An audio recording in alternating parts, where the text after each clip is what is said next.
I'm starting the stream, I think. Yeah, I'm muted on Twitch, doing stuff. Chill Maths, I think. Hello, Maths2222222. Good to see you. Hope you're doing well.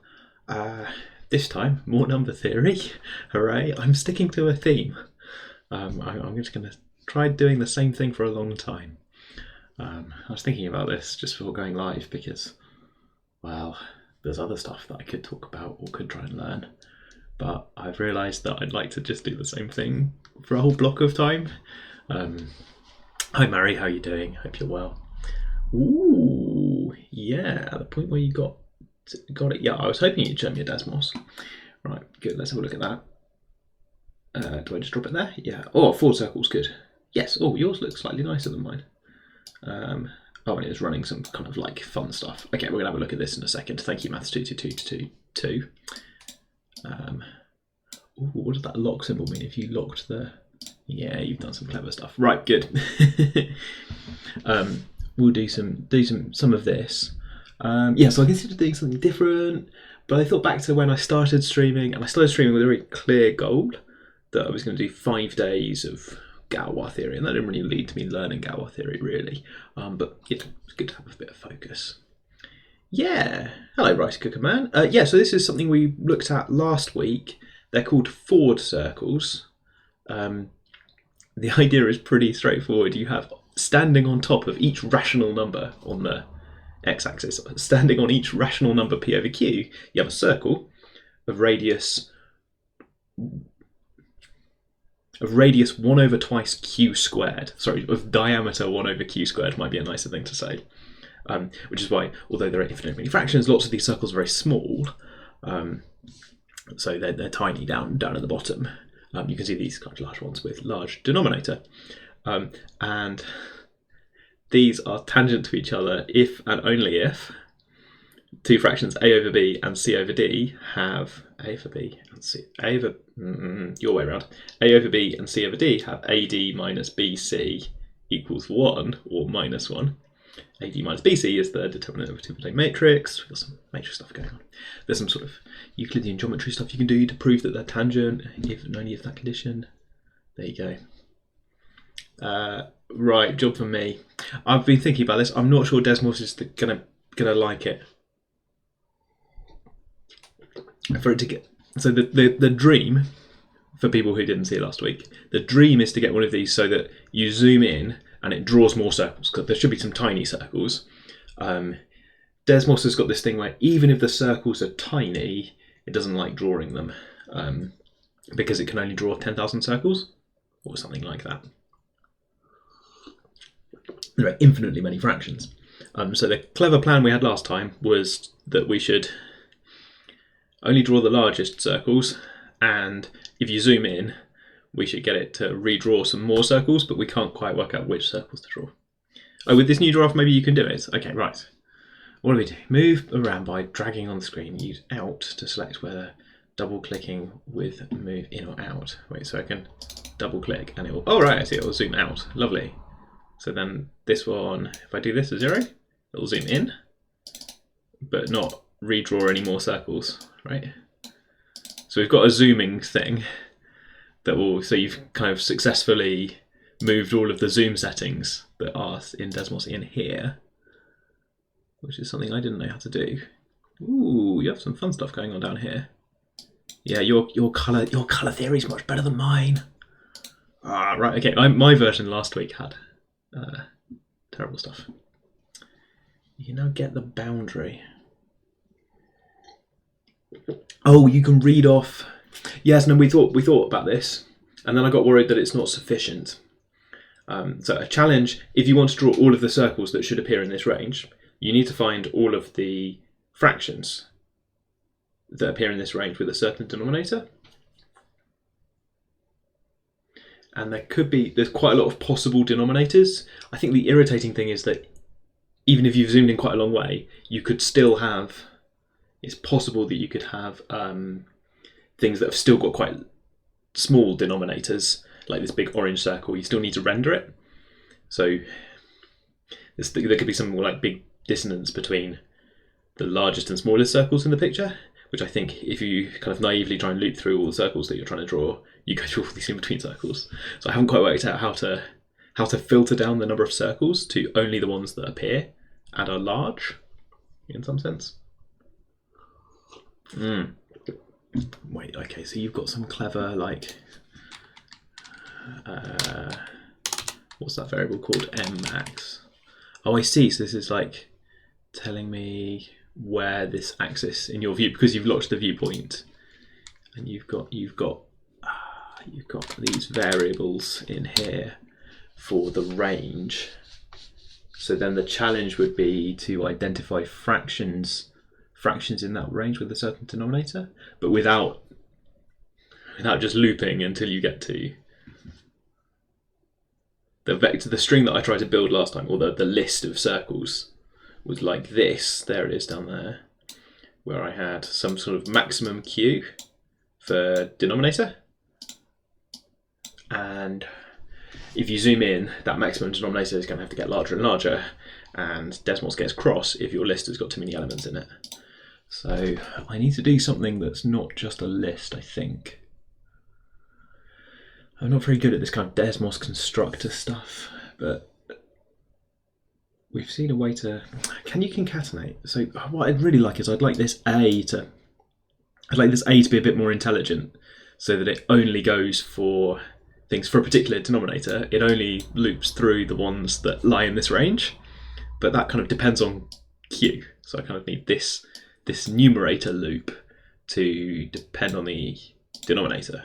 To say for a particular denominator, 1/3, or there is only one of those in this range. Don't worry about going all the way 1/3, 2/3, 3/3. I just want to see 2/3 because I've zoomed in near 2/3, let's say. So you've done all the UI stuff, which I thought would be impossible. That's something I said on the stream last week, that the UI stuff wouldn't work. Interesting. Cool. If you've just joined us, Math222 has done something in Desmos that I thought was impossible. Now we have another challenge. Because for people who've joined before, you'll remember Math222 made that Rubik's Cube in Desmos with the UI for turning the sides of the Rubik's Cube.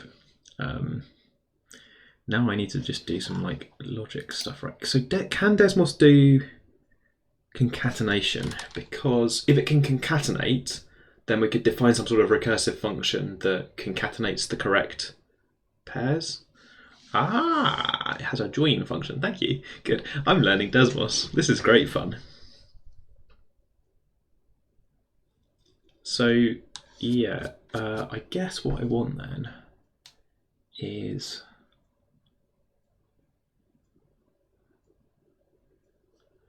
something recursive where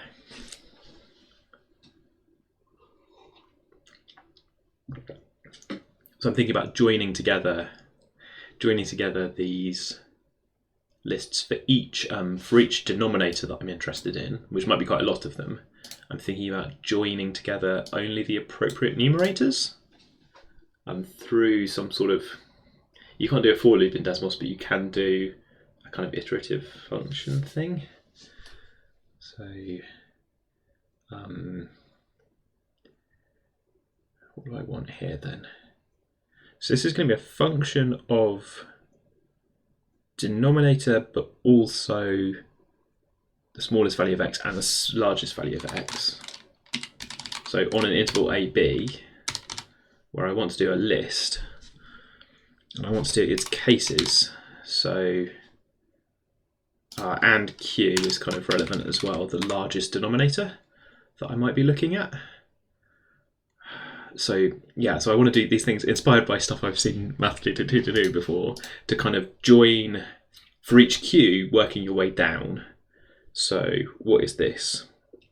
If Q is 1, then I want you to join, well, I don't really care, then the list is sort of, oh goodness me, so what is this list actually listing?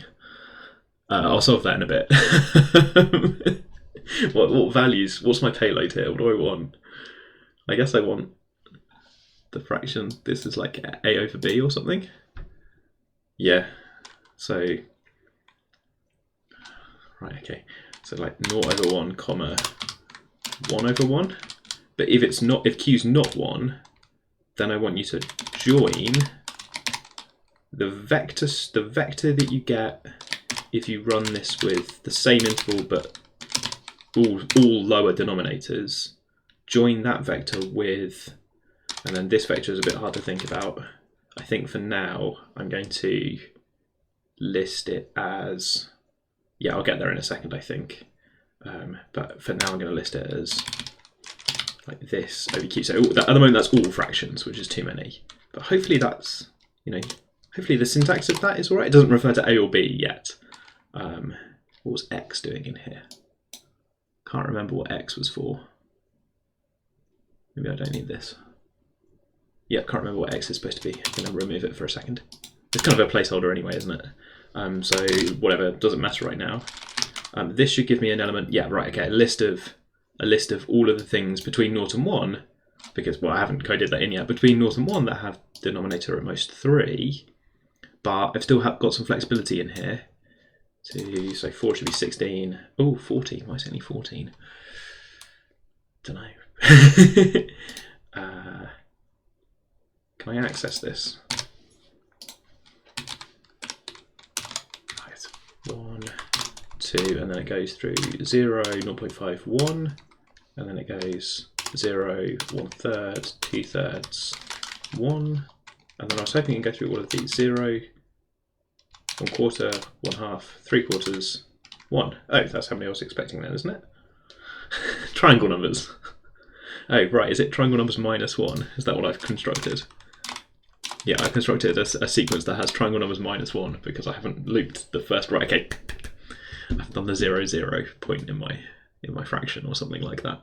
Right, good, okay. So this is making me my list, but giving me more control over what's going on. For example, I could do this. And here we go. So which ones over Q do I want? I want the ones between A and B. So this lower limit, I kind of need to go left a bit, don't I? Because the circles are going to come into frame. Let's solve that in a bit. There's this problem with the orange circle on screen right now. I've just realised its actual fraction is miles away, but it's large. Yeah, so this is a recursive thing. It's really hard to see the recursive thing in Desmos. It's taken me a long time to learn, but the way you do a recursive thing in Desmos is with curly braces and a colon. Oh my goodness, there's this tiny colon in here. This is a case-based thing where it says if the structure is if the thing before the colon, then do this, comma, otherwise do that. Which is, you know, not very much text, is it? Colon and comma is your clue that there's some case-based thing going on here. And the braces. There's not much punctuation. Yeah, probably just A times Q. I'm thinking maybe some floor ceiling stuff, because I probably want ceiling. You know, I should round these things. Seems about right. So this has now got somehow loads of these things in the range. It's got more than it had a second ago, right? Or is it fewer? No, the 20 is still good. But now if I do this, then it should be fewer things. Only the ones in range. This tail element list. That's things like 0.2. I think it's building this nicely. I kind of only want to take the ones, if I was being clever, I would only take the ones where A and B are coprime. Which, right, can I be bothered? So at the moment it's, I'm not sure I can be bothered. There's some repeats in here, which is quite clumsy. But I think this is going to do nice stuff, right? So if I do this list of fractions, for example, this could, the things I'm going to pass into this are just min x, max x, and ones with denominator 10 or something, 10 or greater. And then I'll have a similar list. This is not going to draw the orange circle, I think. My similar list, but what do I want here? I want 1 over 2b squared or something. So same numerator. No, always 1 over 2b squared. So those are the 2 big circles, and then keep going. Maybe I should have started this at 0 or something to be prettier, but let's start with those ones. Got to start somewhere. And what do I want? I want, oh my goodness. So I want this many of them, but I want them to all be 1. So take that vector, multiply it by 0, add 1 is a cheap way of, just sort of cheeky, isn't it? But never mind. 1 over 2q squared. I shouldn't really be allowed to do that because I'm adding a scalar and a vector, but I think it gets interpreted correctly. So then hopefully if I pass something like this, I get, well, that's a 22 element list. So I kind of just want to, oh, this is dangerous, but I kind of just want to comment out this line for my midpoints and my radius. So it's unhappy. That's not really how you comment things in decimals, but it does at least mess up the line. I'm going to have this as M, and this as R. And that hasn't quite worked because I've screwed something up. But it is drawing a lot of circles on the right hand side. What have I done wrong? Don't know what I've done wrong. Oh, F. This should be a G. There you go. Let's draw some circles. Oh, and it's done that thing where it's drawn 2 circles at the same place, which I don't love, but that's because I haven't done the filtering based on coprime stuff. Resolve that in a bit. Because now look, I think I can do like lots of circles. I'll pair those numbers together. Qmax. Let's put this variable in here and here and just tidy things up. Oh, why is it not happy with me? There's a 0 in there. There we go. And things are appearing twice, but there's now like a nice kind of thing going on here. Qmax should probably be linked to the size of the screen. We're getting there. So Qmax, what do I think? Kind of could do it linear in B minus A, right? So if you, the circles get smaller like quadratically, but you could do something like, let's just set it to 50 for now. So the moment it's fixed, oh, I can do so many. It can do so many. That's only drawing 179 circles. It's doing the nested circles on the right at the moment because I'm not filtering out. You know, I'm supposed to do them in lowest terms, but it can do so many of them, including tiny ones. That seems pretty good. But that's kind of fixed. This is the thing that I want to change. So it's something like, not B, not A. It's something like,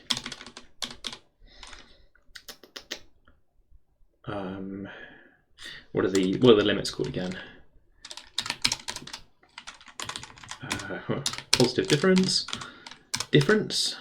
So the difference is tiny. So something like 1 over that, but multiply that up by, okay, fine. 1 over that, but multiply that up by like 10, so that it'll go further. There we go. That was a bit much. Those are tiny down there. Let's go 5. And then it's only going to draw things that go up to 80, but if I zoom with double clicking, it goes up to 160, and it's going to draw more and more circles as we go in. There we go. RFL. I think this is what we wanted. Got to remove the coprime thing. Got to be cleverer to get rid of the coprime thing, but I think it is now drawing loads of forward circles in here. I have crashed it.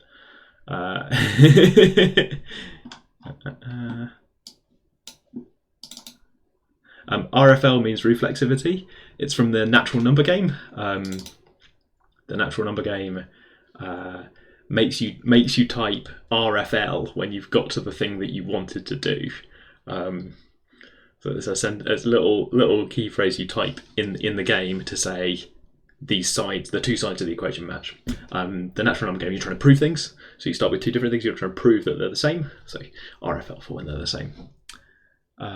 Yeah, it is going to crash if I make it this many.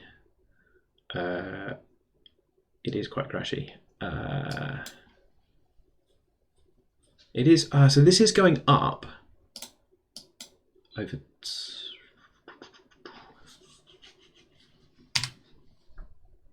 Make that a bit more sensible. That's still quite a lot. It's not scaling in the way I thought it would. Something just disappeared from my screen.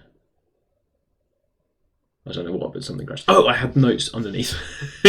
What was this over here? I had notes underneath. They've gone. That was the most like sinking feeling when not Desmos crashes, but something else has crashed in response. Okay, we've now got a problem that Desmos will happily draw so many circles that it crashes. I think we're good. Yeah, it's possibly like, yeah. I was thinking about putting a square root in it.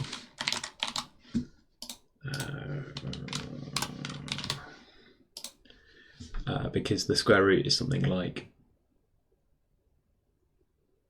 we're trying to control the size of the smallest circle that it should bother drawing. Yeah, probably do want a floor in there as well. Yeah, thank you. There we go. Oh, look, he's so good at this. Yeah, something we can put. This is linked to the smallest circle we should draw, right? Because the diameter is 1 over twice q squared. Oh, but there's a scale factor. That's not the literal size on my screen. Yeah, I should think about that more carefully. But square root seems to be quite nice. It's only drawing 113 things. Right, am I going to fix? I just put 20 in there just to... That's a lot of circles, right? So are we zooming out? Yeah, we're zooming out. Let's redrawing. Very nice. Okay, so what I need to do is get rid of the ones where it's co-prime. That's hard. Only have the ones where it's co-prime.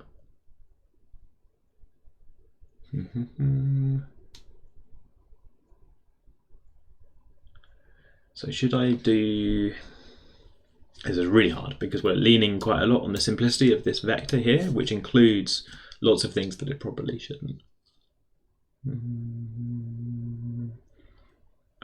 I just need to skip the multiples of q, right? No, co-prime. Co-prime. Not just multiples of q. The integers. There's probably no integers in this range. But I need to skip things that are not co-prime. So you can do some stupid stuff, right? So I can calculate GCD, and then instead of filtering, because we're not running into trouble at the moment with having too many circles at all. Like 10,000 is actually loads. So you could put a condition in here somewhere, or, and this is maybe cheeky, but you can fake it. You could do a little fake switch, I think. So if it calculates the greatest common difference, if it calculates the GCD, what does GCD stand for?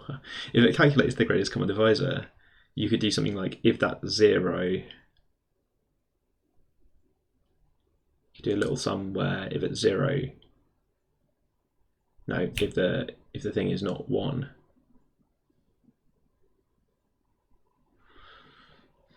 A little fake little calculation that for integers returns either 1 or 0 to get it to switch on or off, whether it's actually doing this one.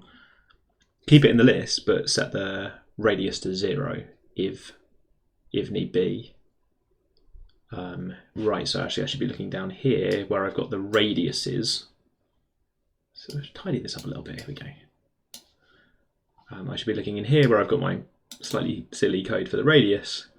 This should add 1 if the GCD is 1 and 0 otherwise. So the radius is 0 over 0.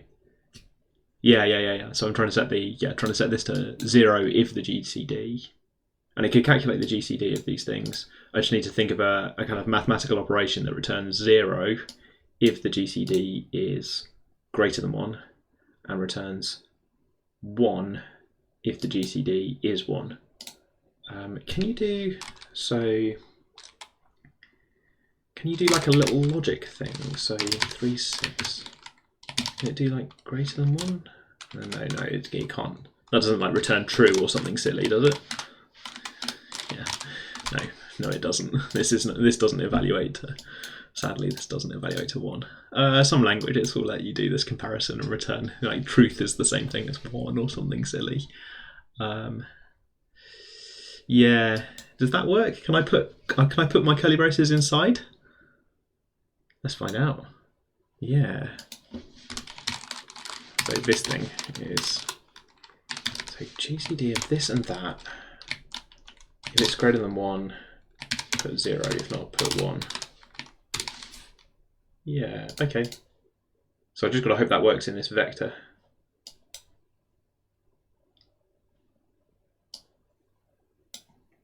Let's save this by putting a hash on the front. That'll ruin the picture, but we're going to fiddle with this by putting in here. So these numbers, if the GCD of these numbers and Q is greater than 1, then I want to see 0. Otherwise, I want to see 1.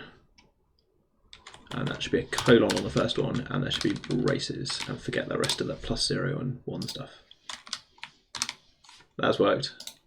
You can put braces inside braces. Every day's a school day. Always learning. There you go. You can get rid of that one now. I'm happy. Commit change. Right, okay, so summary. There we go, look at this collaborative stuff. 0 over 0 instead of 0. I'm worried it will skip it. You think it's drawing 0-sized circles? You can put it down here as well if you like. It doesn't seem as cross as I think it should be. I think it should be quite cross. I'm not supposed to divide by 0. Okay, I'm happy with this.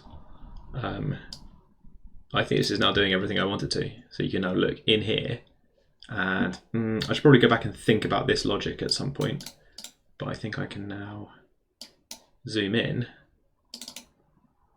and it will automatically redraw. Yes, here it goes. Redraw more circles. Oh, I missed a little bit. I wanted to go right in on the rainbow, right in on this bit here. This is so good.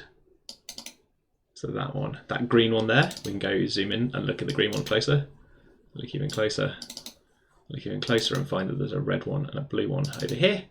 Zoom in, there they are. Oh, I've started missing a bit. It zooms into the center of the screen. Right, okay. Oh, so I'm supposed to drag around. I'm supposed to drag around. Right, good, okay.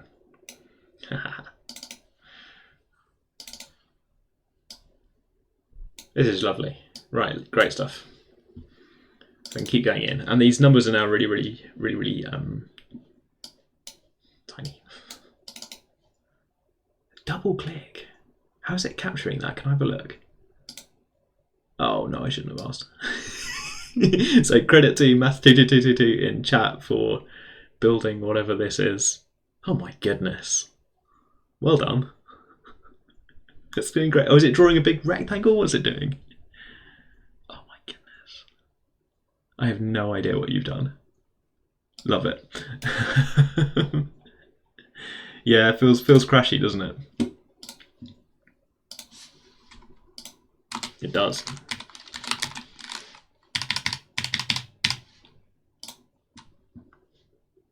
Good. Everything I dreamed of, I think. 2:30. Lovely. Right, I think we're going to go look at some lecture notes in a bit. It sets a timer.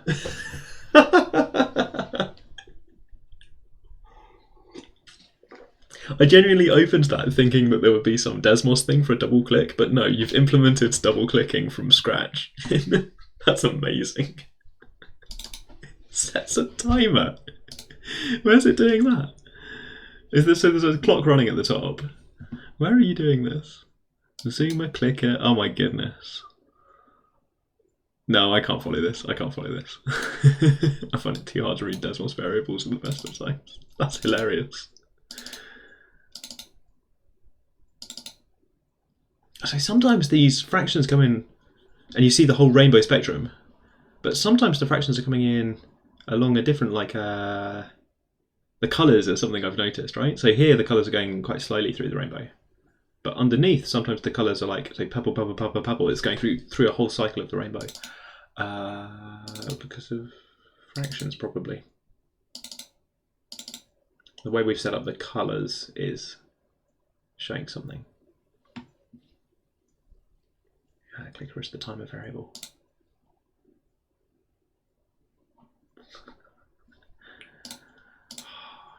You should probably enter this into something. This is brilliant.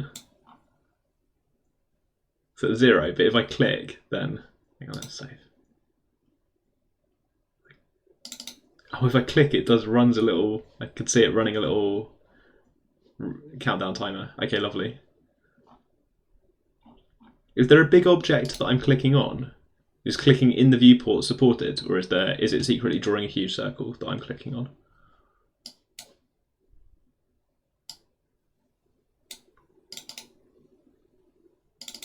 Yeah, okay. Good, right, forward circles. The dream is to follow in. So if you go red, orange, yellow, green, blue, I can sort of see it happening, right? So if you go to the kind of the largest circle that's so out of all of the circles that are smaller and tangent, go to the one that's the biggest. If you do that, so starting on one of these big red circles because they're the largest, and then going to the orange circle because it's the largest one that's smaller but tangent, and then down to this yellow one which is larger, smaller but tangent. You take alternating directions because you often... No, I don't want to do the largest one. Yeah, sorry, I want to... Yep, forget what I said about largest. The thing about... I need the idea of alternating direction. So if you go left but take the biggest one on that side, right but take the biggest one, then left. Sorry, the alternating direction is more important than the choosing the largest circle. That's the hierarchy. If you do that, you zoom in on the golden ratio. Or -1 or something. Okay, so the largest one on the left, and then I'm going to look at this yellow one, and then I'm going to go to the largest one on the left, and I need to zoom in now. So I've got this green one, and then this blue one, and then this purple one. Oh, I've got a bit lost. Yeah, I'm probably in here, aren't I? Blue, and then purple. Yes, I'm still not. I need to line it up with the middle. And then this green one looks quite large. I keep going in. After a while, they're not looking circular to me. Then in, and 0.61. I think we're at 0.618. Yeah, there we are, 0.618. So we keep going. It's going to do golden ratio -1. Right, good stuff. Love it. Should we get the lecture notes back? I think we have an application of this technology coming up. Maybe not all of this technology, but some of the ideas. And I've been having a lot of fun with forward circles and Euclidean geometry and continued fractions. But I think there is also a point to this. Oh, my Twitch is saying unstable. I don't know if that's talking about the stream or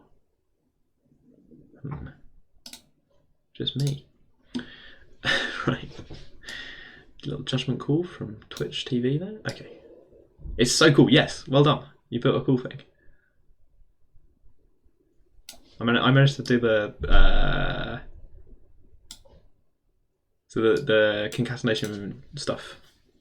I think might have been slightly my idea there, but I didn't know how to concatenate vectors. So I think you can take credit for that bit too. Right. A dream would be to have the zoomer. I do like the double click. I think it's very clever. I wonder if the UI is... I don't know if it would redraw fast enough, but if you had a slider for zoom where... Slider for zooming in, but I suppose you'd want something a bit weird where you drag the slider to zoom in and then let go and it's done the zoom, but it kind of springs back to 0, ready for another bit of zooming. I don't know. I found by having a fixed amount of zoom in, I don't know, maybe I just need to draw a target on the middle of my screen so that I know where the middle is. I was missing on some of my zooms. UI feedback, there we go. What a fun stream. Right. Oh, it's already in there. Right. Okay. I'll go and learn your UI. Right, good. We've got some linear equations to solve. I have looked ahead, and if I do I have a target of page, I think 74 or something. It's a little bit like eating my greens. This is the thing that selects pages. Sorry, weirdly it doesn't show you. We're on page 64. There's some interesting diagrams in about 6 pages time, and in about 12 pages time, there is the next section. And I think I am medium interested in the next 6 to 12 pages, but quite interested in what's after that. I think they're in that order for a reason though, so I'm going to eat my greens and look at the 12 pages of stuff.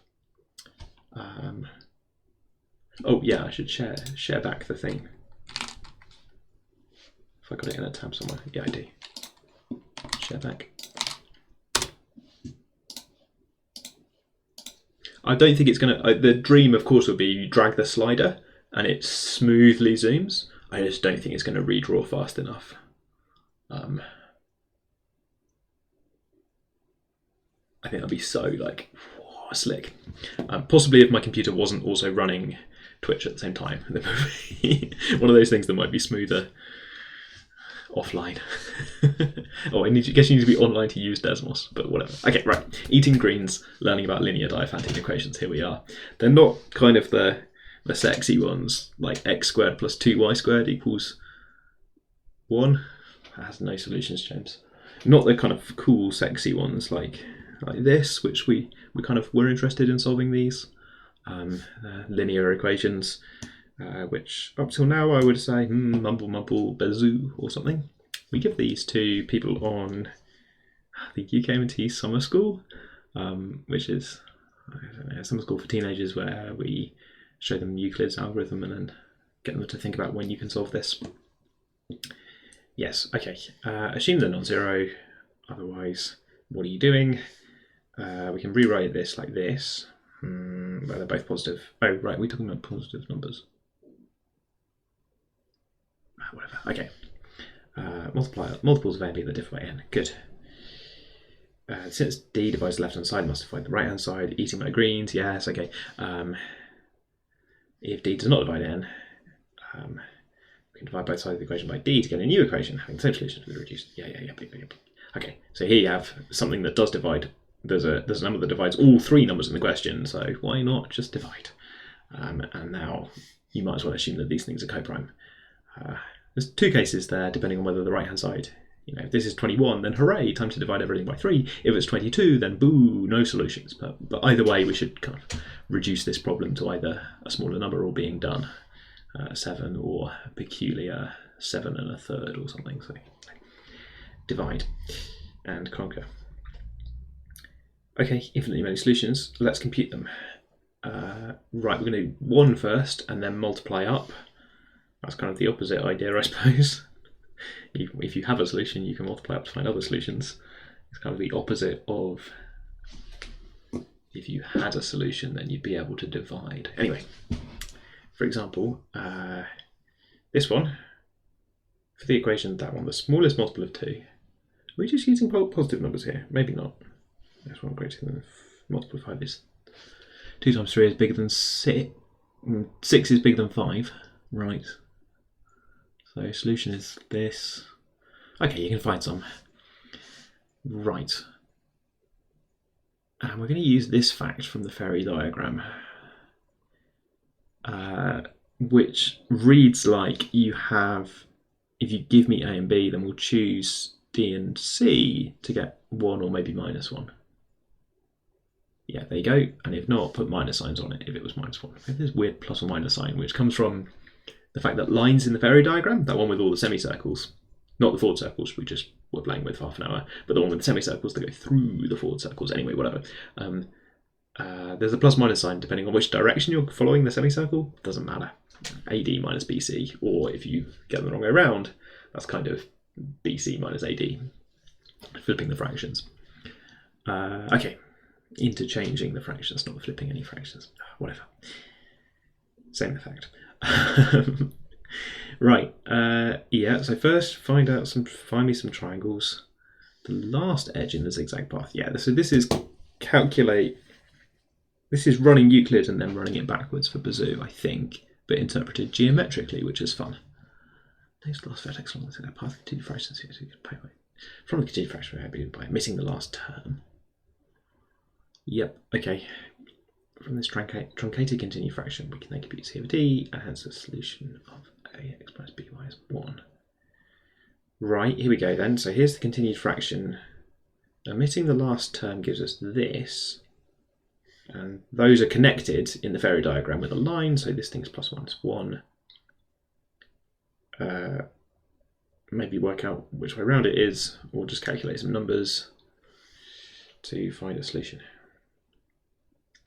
Oh, you can count the parity to work out which side it's on. That's good. Okay, all is forgiven. Because the fans, reminder for myself, the fans come from a kind of matrix multiplication. when you do the mediant property, you're adding together the numerators and the denominators, which if you stack your fractions together is like adding, which is like the matrix row 1, 1 or something. No. Matrix column 1, 1. What operation am I doing? I've got two fractions. I want to get to the one, yeah, so 1, 1 on the left. And I don't care what you put here, but if you're moving forwards, then you probably want this one. So it's this matrix. Oh, I've seen that matrix before, hooray. So multiplying by this matrix gives me, in the left column, I will get, what will I get in the left column? I don't know. What am I doing? What on earth is going on? I'm so confident about this matrix. I get some mess, won't I? I'll just get something horrible. What am I doing? I've lost all confidence. I'm having a mare. No, we're good. I really thought some 1-1s in there would be a good idea. Anyway, there's some matrix multiplication with determinant -1. So this thing about counting, they're saying it's a consequence of like left-right stuff. That's a determinant -1 thing. What is going on? We've definitely seen this before. I'm going to have one more go. So if you've previously calculated fractions a over b and c over d, what are you doing? Oh yeah, you're applying the median rule so many times. You have a kind of, no, what are you doing? What are you doing?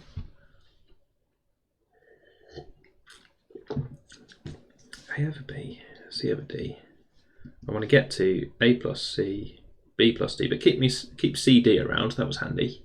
I might want to add it again, or I might want to switch. Yeah, we've had this before, haven't we? I might want to switch. So that column. Why am I so slow at these? I should be much better at multiplying matrices. Oh, am I actually multiplying on the right? That would be typical, wouldn't it? Yeah, I think I'm multiplying on the right. Right, I'm multiplying on the right, aren't I? There we go. This matrix on the right. Yeah, that makes sense. Sort of. So then it'll add the numerators and the denominators and give me this thing. That's got determinant 1 though, so I'm a bit confused. Possibly I want to switch them around. Yeah, okay, something like this. Mediant rule, mumble mumble matrix, mumble mumble determinant. What are we doing? Yeah.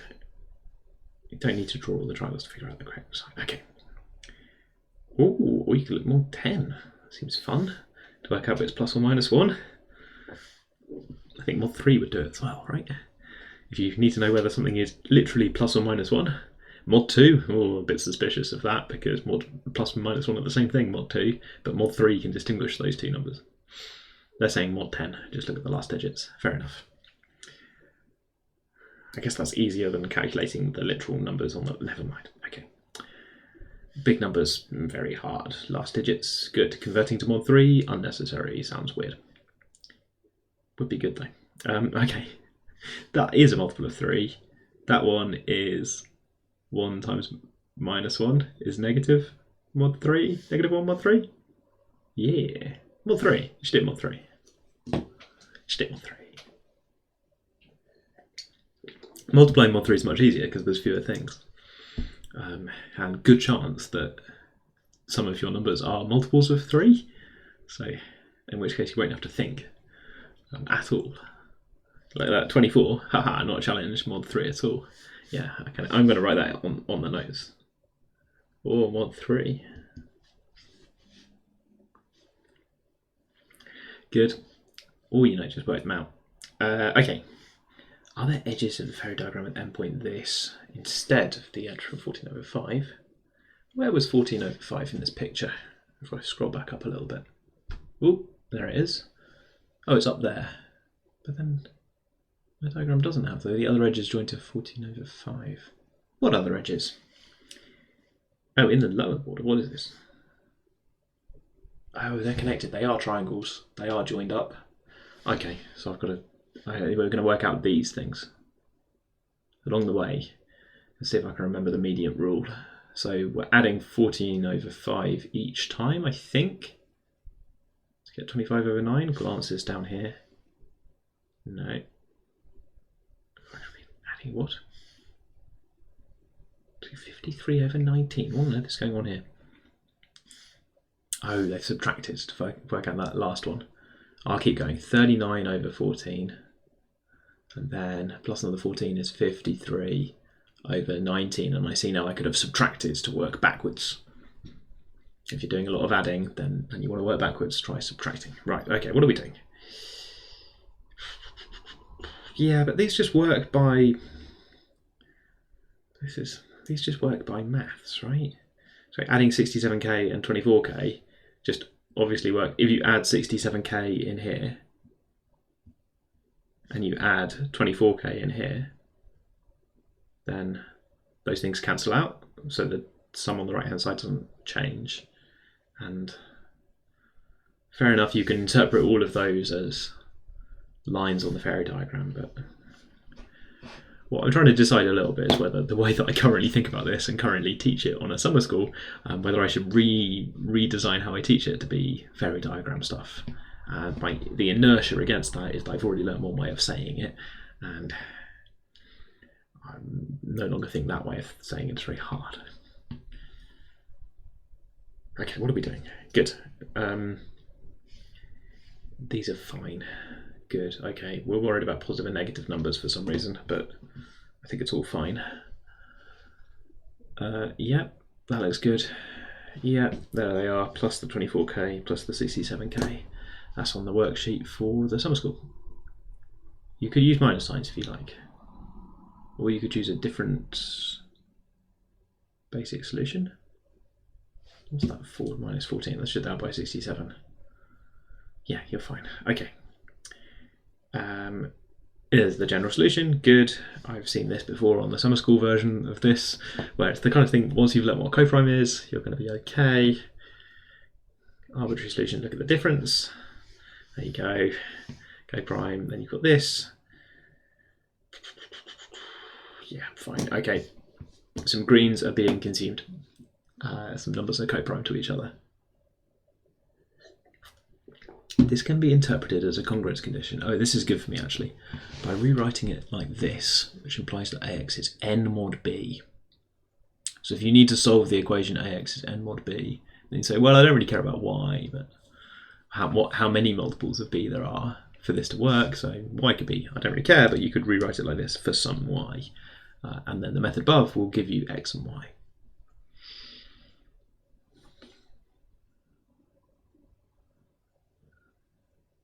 From the continued fraction, go back one step, line in the fairy diagram.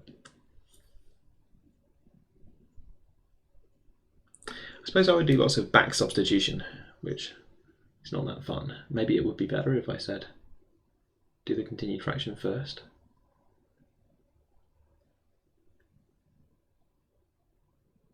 Maybe that is more fun.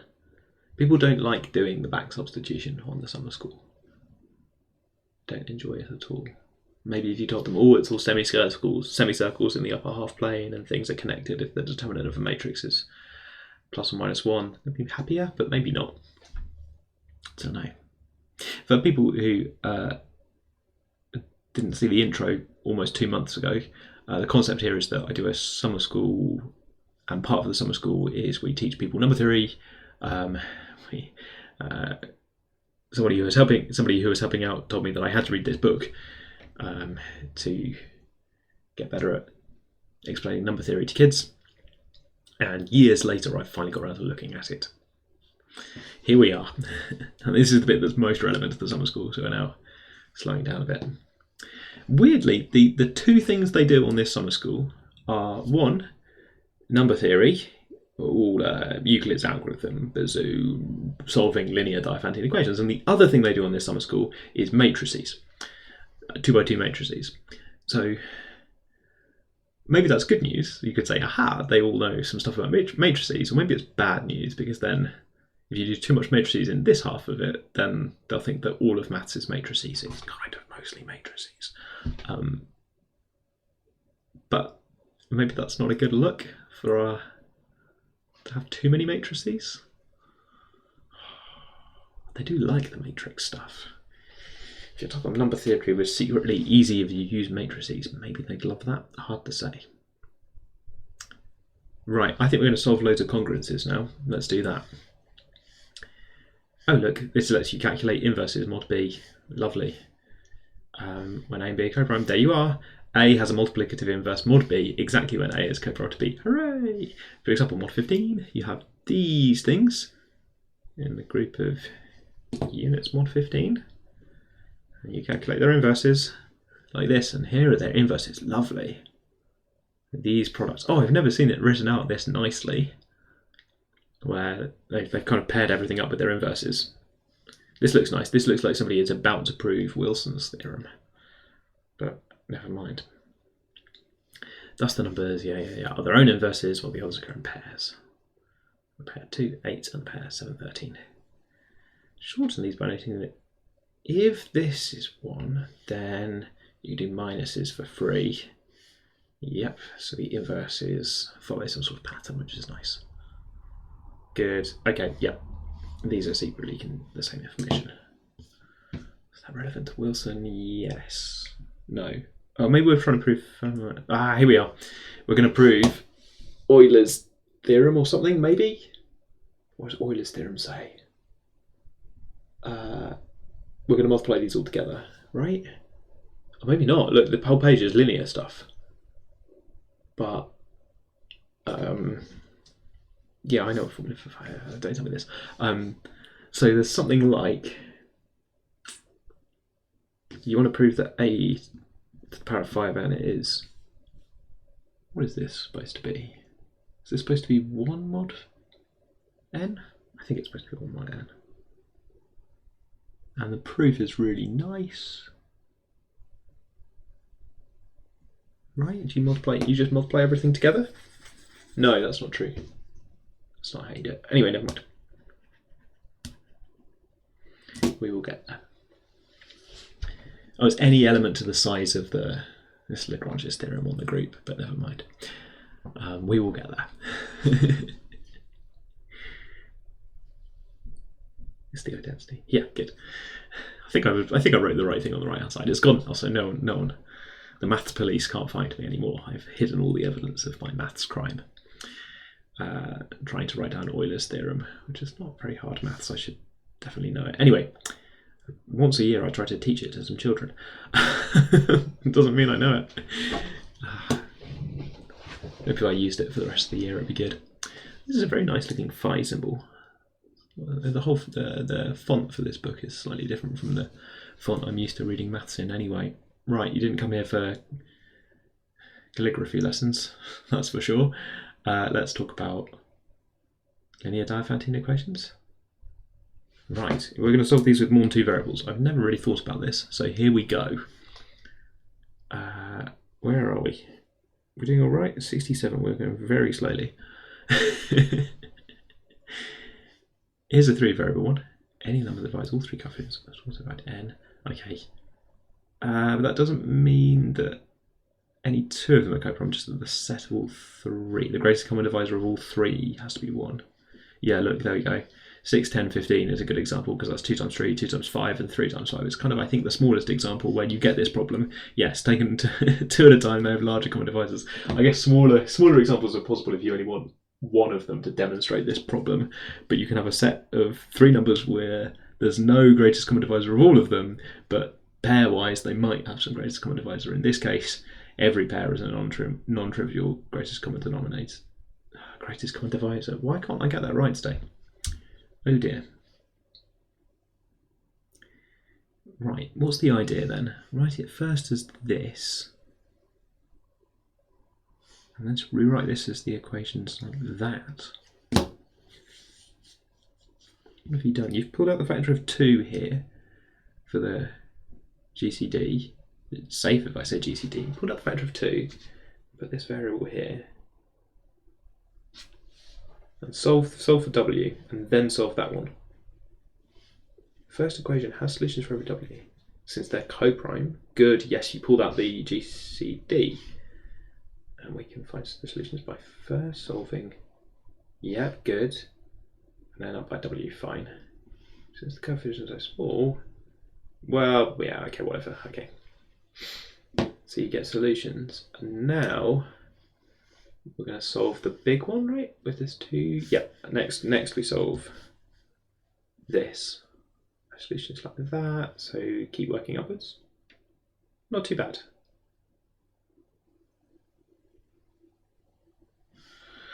Do some substitution and see what happens. That's pretty good.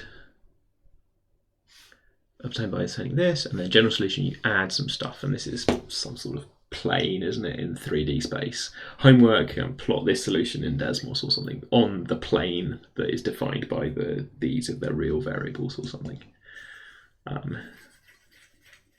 Or with the right hand side. What do I want? Oh yeah, the plane that they all go through is going to have, is it 1 on the right hand side? What equation are we solving? 7 on the right hand side. Fun. That does seem like a sensible thing. Okay, Chinese remainder theorem. I think I'm going to take a tea break and come back in a minute. Nobody's pressed the tea button, but I would like tea. I don't think I can press it myself, but I would like a tea break. So I'm going to do that. Oh, that's switched off. Let's tick that box. There we go. Thank you, Mary. I'm going to go make a cup of tea. The rule for this is that you can also go make a cup of tea if you like. We're going to be back in a minute. If you stay, there might be some adverts on screen. If you see any adverts, then long term they're supporting charity. Because if this live stream ever cashes out of Twitch, then that money's going to charity. So thank you. It's quite long term because this channel is quite far away from cashing out on Twitch. This is not one of those profitable Twitch channels I've heard so much about. There are very few of those. Right, but I am going to run the ads just for the sake of it, and I will see you in a minute with a fresh cup of tea. See you in a bit. All right, ads. Fire the ads. Go.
I think the adverts have stopped. Let's find out. I think people are back. I'm back anyway. Right. Whew. Unmiked? Yeah, unmuted. Streams? Yeah, good. Twitch. How am I doing? Oh, I've got to do Chinese remainder theorem, I think. Mary says I'm back. Welcome back. Welcome back, Mary. There you are. Good. Okay. Collection of congruence conditions. And is this going to be related to the thing about lots of variables? I can't see how. I can't remember how you solve these. So we know how to find solutions to one of these.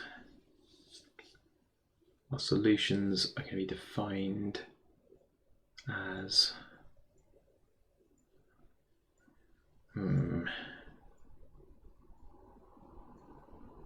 up to multiples of m1, and then go to the second one.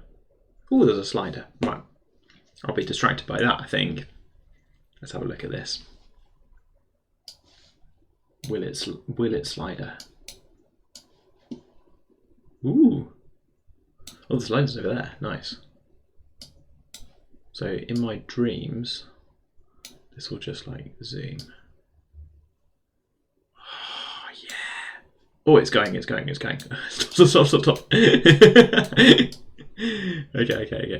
Okay, so it doesn't, how fast do you want to zoom? You've got to get it right in the middle where you want to go. And then you can zoom. And it'll pop extra circles in on the way in. Which is kind of nice as you go in. I think we are going a little bit too fast for Desmos. Very nice. I like it. I think I've gone too far or something. It's not drawing as many circles as it was before. Oh, there's a power of a quarter in here now. When did that happen? Why did that change? I'll change that back to a half. Was it a quarter for a reason? I guess it's fewer circles. I need to put it sufficiently close to the center. Yeah. It's like watching someone who's very useless with computers try to use a computer. Wait, I should measure on my screen, right? That looks like the middle. And then if I just set this, we could just sort of gently leave it. Yeah, okay, I've now got enough that it's kind of ticking up a little bit in how many circles it's drawing. Oh, down here is how many circles it's doing. Almost 1,000. Oh, why is that going up? I'm worried that's going up.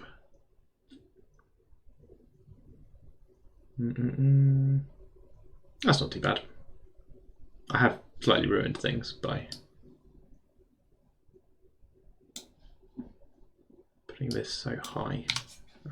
Be less greedy. That's not great. Compromise? Yeah, that's nice. That's only 800 things. We can see that. Nice and fast. Good. You see all these kind of like all these disappearing circles. Very good. Yeah, so 1/4 is quite aggressively. You get control with these two numbers on how many circles you're drawing, I guess. I think that's too aggressive. Morally, I think 1/2 was the right answer, right? Because if I tab over, I'm going to do one more two.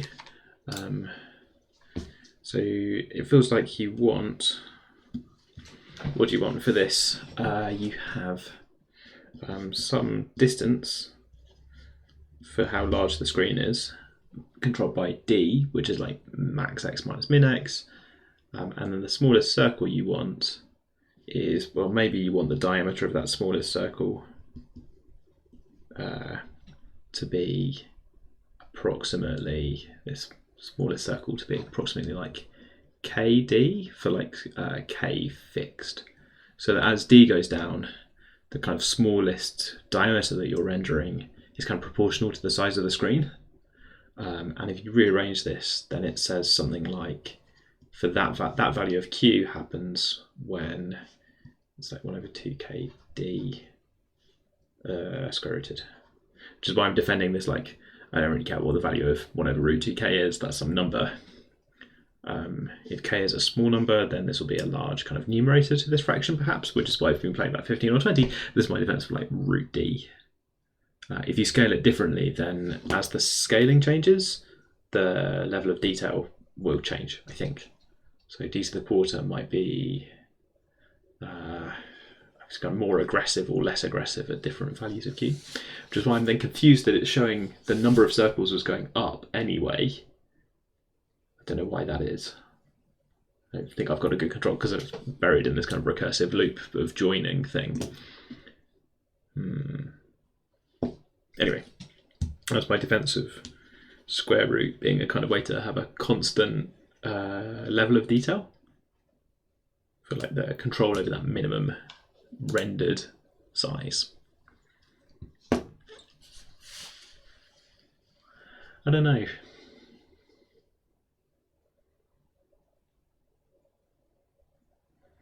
It is possible you want to start culling the small ones as you zoom in, but I can't really see why you would need... I can't explain why the number of circles is going up, but if it is, then yeah, sure, maybe having some sort of fudge factor in there to cull the small ones so that when that effect takes over, you aren't drawing the tiny ones on screen because there's so very many of them. Yeah, that'll be it, maybe. There's some regions where there's lots of similarly sized circles, and if you're near one of those regions, then you just have more circles. The initial range is dominated by some quite large circles. Don't know.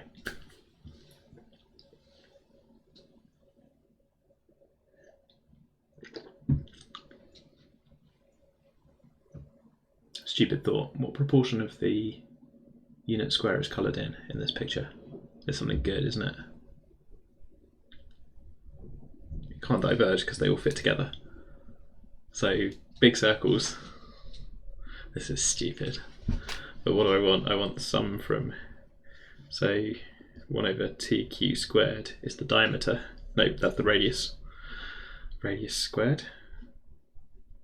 So pi times the radius squared. But I want to sum it from, so if you do this over all of the fractions between 0 and 1, then I want to sum this for, so this is the like area of the little circle.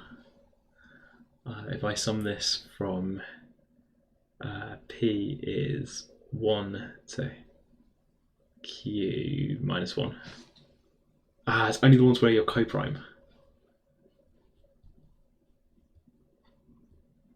Boring, annoying. That's gonna be harder to calculate. Oh, so phi of q. What a hard sum. Euler phi function of q. Sum this from q is 1 to infinity. That's bounded. I mean, it's got a q to the 4 down here. 5q is at most q, so it's very obviously bounded. But still, what does this sum to? It's kind of the total area of things from. I guess I've got 1 in there as well. So I don't know if I'm including the largest circle or not, but maybe if I start from 2 and then add for 2 big semicircles, add pi or something. I'm not really sure how I feel about the 2 big inertial circles. Have they got radius? They've got radius 1/2. So they've got area pi by 4. There's 2 of them, so pi by 2. If you add these, you get the total amount of area of all of the circles between 0 and 1. I'm quite taken by that. I think that's cute. Yeah, so that's half the initial term because 5 1 would be, if I say that as 1, that's be 1/4. Something from 0. Yeah.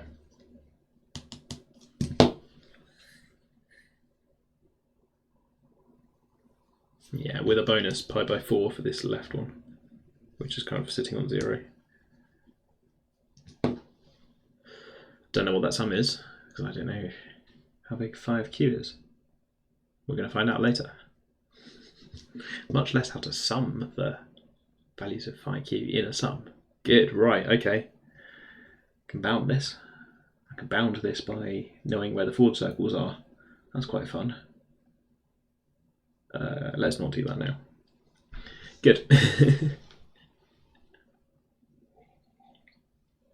Is it going to be a good bound? Not really, because they're circle packing, so they're not. Nah, yeah, I'm not into this, but unrelated to Church remainder theorem, which we're now going to read about. This always has a simultaneous solution, so some value of x that does all of these congruences, provided that no two of the moduli have a common divisor greater than 1. Each pairwise coprime, which is stronger than the thing we were looking at before. And the punchline at the end is that you get a singular result mod this number. Because if not, then you can infer things from these about mod their common divisor, which might not agree. So if you're 5 mod 6, then you have to be 2 mod 3, and if you're 7 mod 15, you have to be 1 mod 3. Holds mod D for each divisor D. Yeah, good. Okay. Common solution if there's just 2, and then hopefully we can just induct upwards, because we'll get a solution mod M1, M2, which will still be coprime to all the others, so keep going. One fewer equation to worry about once you've combined together the first 2. The desired number x will have the form this. A2. Oh, right, I think I've seen this before, I'm not looking. I think I've seen this before. You just write down something really clever that is, on the one hand, it's like 3 things multiplied plus 3 other things multiplied, and on reading it one way, it's congruent to A1 mod M1, and reading it the other way, it's congruent to A2 mod M2. I'm scrolling so that I don't accidentally read. I think I've seen this before. You just write something down. I'm going to have a go at that. You need the fact that the M1 and M2 are coprime, so there exists C and D such that CM1 DM2 is equal to 1. And then what do you do? So then you write down, if I put A1, I want it to be A1 mod M1. So if I put A1 in here somewhere, I think I've seen this with the sum of 2 things that had 3 terms in each. So I'm thinking about writing in an A1 here to get something that is A1 mod M1. What am I considering though? What's my number x going to be? I'm not sure. Do I just multiply this by A1, A2? No, what are you doing? What am I doing? Okay, right, I'm going to read it now. Something like this.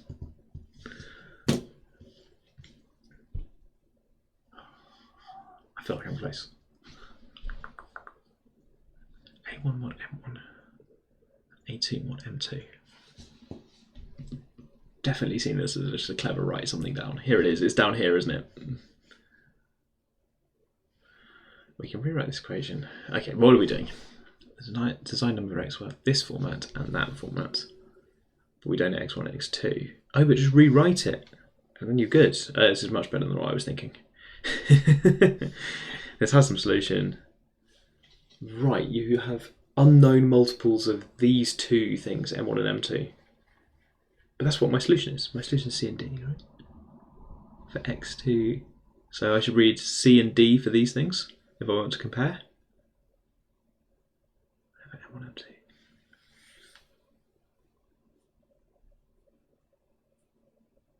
First do that and then multiply up to get this. What?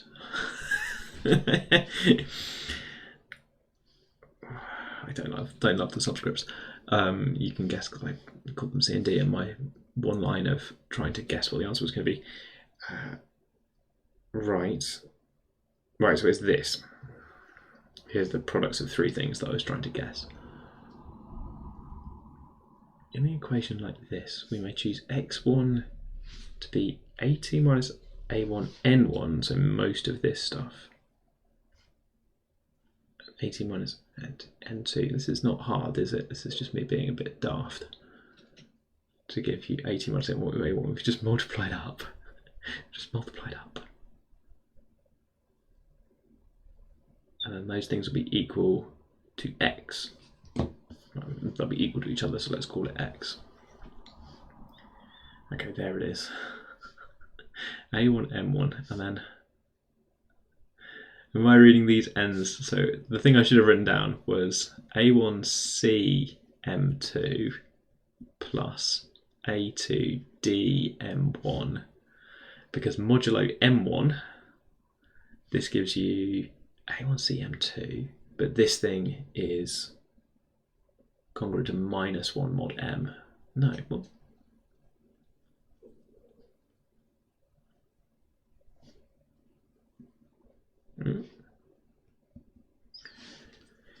Oh my goodness.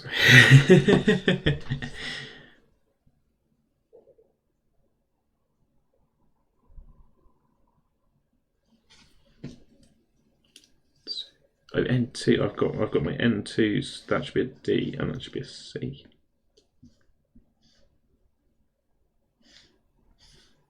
So that just multiply, so you multiply that one by A2 and this one by A1. Because then modulo M1, don't care about this term, this bit is like 1 minus C A M.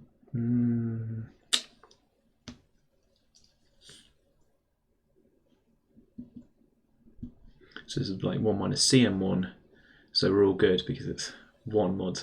Right, yes, this bit is 1 mod M1, so it'll give me back A1. So this mod M1 is A1 times 1 plus A2 times 0. That's it. Right, getting there. The equation that we wrote down for the fact that M1 and M2 are coprime gives us this example of things where this number is 1 mod M2 sorry, this is 1 mod M2 and it's obviously 0 mod M1, and this thing in square box is 0 mod M2 and it's 1 mod M1. Those are two basic vectors in the vector space of pairs of congruences, and they span the entire cross product of the congruent spaces. I've definitely seen this written out using cross products of groups. Those generate the group. They're kind of basis vectors, right? 1, 0 and 0, 1. So then you take some linear combination. This is what I'm trying to write down. I was trying to write down some combination, I suppose, so that you get A1 times this one, or so you get A1 mod M1. So you write down A1 over there and A2 over there. Am I really laggy? Probably got too many Desmos windows open. Try closing some Desmos windows. I doubt it's just you. Twitch has been saying I'm unstable all along, but possibly. Actually, before I did any Desmos. See if that fixes things. So did that make it better or worse? I'm just going to move in a really Jackie way to see. Could have been it. We'll never know. It's probably all this. In the background, it's still rendering forward circles. Poor Desmos. Right. Okay. Okay. So these solutions kind of format. What am I saying? These numbers?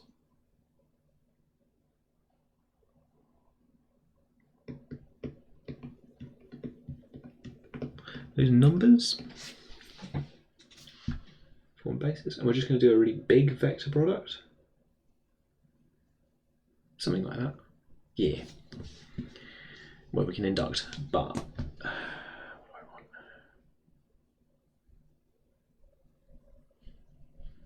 So ideally, I would like. I think I can solve any right-hand side if I can find something that is 1 mod M1 and 0 mod all of the others. If I can find something that's 1 mod m1 and 0 mod everything else, then I can take a multiple of a1 times that number x, and I'll solve the first equation. Without messing up any of the other equations, I'll do something similar for each of the others. And the way that you solve this pair is you want it to be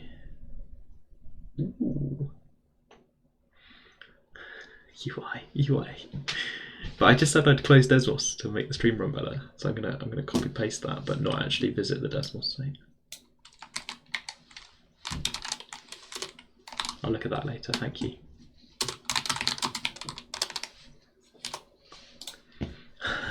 Let's close Desmos. Okay. You could solve this system of equations by saying, well, if you want it to be 0 mod almost everything, then just multiply them, right?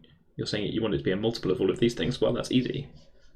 This stack of equations is just 0 mod m2, m3, m4, mn for all of them.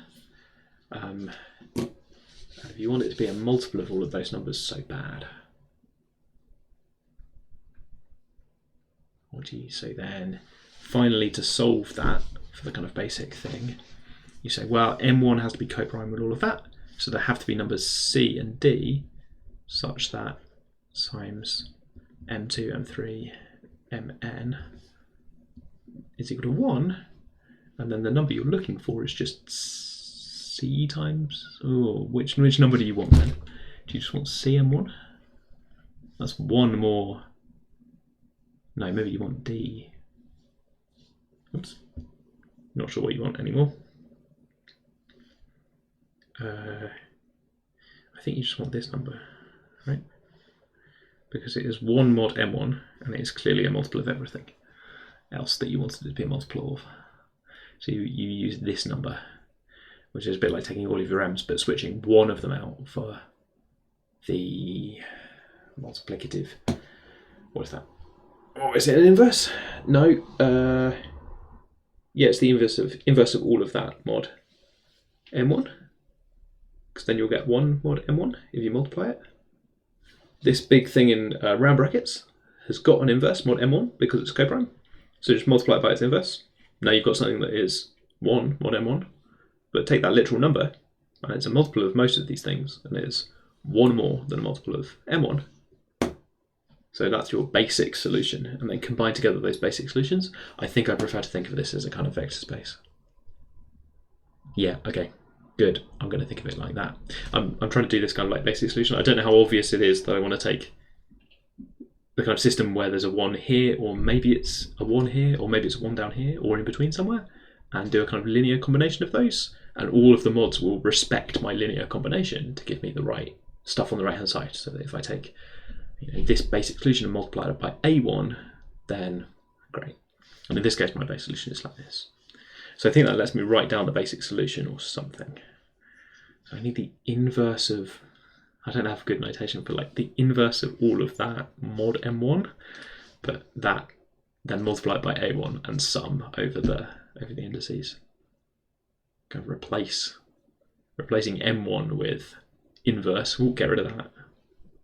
A1 target number mod m1 sum, and they'll respect everything.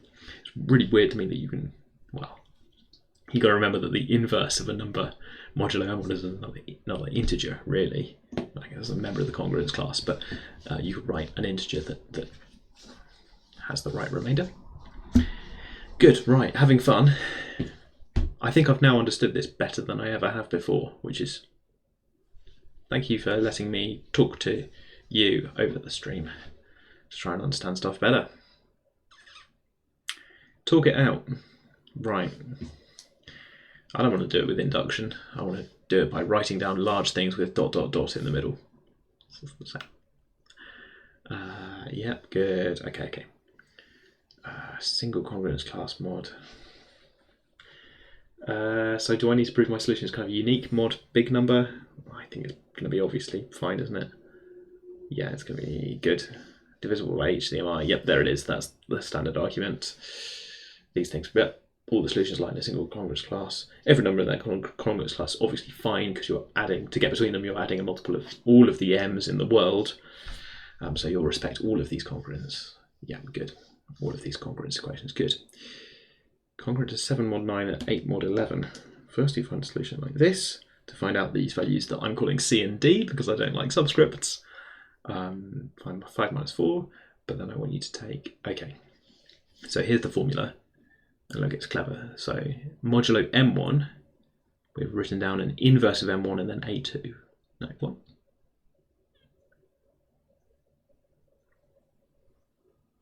Modulo M1, I don't care about this term. We haven't written down an inverse of M1, modulo M1. M1 doesn't have an inverse modulo M1. Modulo M1, we've written down, oh, I don't care about this term, but over here we've written down an inverse of M2 modulo M1. So that this will be 1 mod M1. And if we find that inverse, well, we did this sort of Diophantine equation, found a solution using, I don't know, continued fractions, whatever you like, to find the value, a value to write here, not the value, a value, which is an inverse of, in this case, 9 mod 11. We'll sort of kill off the M2 and then put in our preferred payload of A1. We want this to be 7 mod 9, so we'll put in 7 in here. Why is there a minus sign? It's minus 4 is the inverse. So when you calculate this bit, it's very clever. Mod 9, I don't care about the second term. And mod 9, the first bit, the 11 times 4, 11 times minus 4, sorry, will be exactly 1. Still laggy. Oh, what is my computer up to? Is it just doing too much stuff? I've got some more Desmos windows hiding somewhere. No. Stream bitrate too high. No drop frames. 720. Yeah, am I in 720? I don't really know what. I don't know if I can change it live. My stream bitrate is too high. What does that mean? Okay, I've clicked on something called Twitch Inspector. It's not helping. Oh, Twitch, come on. Okay, another time. I'll change my settings for next week. Oh, you can change it on your end to 720 and then it's good. Huh. That's weird to me. Anyway. Right. Adjust lower stream quality. I can lower the stream quality anytime by being worse at this. You can also lower the stream quality at home by either changing the settings or posting distracting stuff in chat. Between us, we can achieve the lowest quality stream. Right, here we go. There is a geometric picture. This is what we've been going for. Those who were here an hour and a half ago will remember I said this was 6 pages away. We're about to get there. 6 pages. 1.5 hours. Maths is slow. Wait, what was this paragraph? Sorry. Find all numbers. Yeah, fair enough. Okay, find all solutions of that. Oh, no, it's just mod 99 or something. Yeah, 99. Adding a third congruence. Oh, so now once you've solved the first two, now you've just got, well, your solution is just 52 mod 99 or something, so off you go. Good. Consider the case of two simultaneous congruences. Label the unit squares by these numbers, continuing upward to the right at a 45-degree angle, as shown for the case of a 9x4 rectangle. Here's the picture. Oh, have I seen this before? I can't remember. Anyway, 1, 2, 3, 4. Then you go over here. So it's kind of on a cylinder. You go off the top. You come back on the bottom. This point here is the same as this point here. So I come back in here, 5, 6, 7, 8, and then I go back round. Oh, and I said cylinder, but I meant torus because this side is identified with this side. So you pop back in here like Pac-Man, going off the edge of the level, and coming back on 10, 11, 12, and then pop 13, 14, 15, 16. You keep wrapping around like this. That's quite fun. What are we doing here? Yeah, fine, okay. When M and N are coprime, each unit square is labelled exactly once. As you go along, you see these numbers and the row that they lie in. These things are all 1 mod 4 because I'm counting and then jumping back predictably every 4. I see. 4 mod 4, which I'm going to write as 4 mod 4. Yeah, what if you flip it every time? I think you're solving a different equation, aren't you?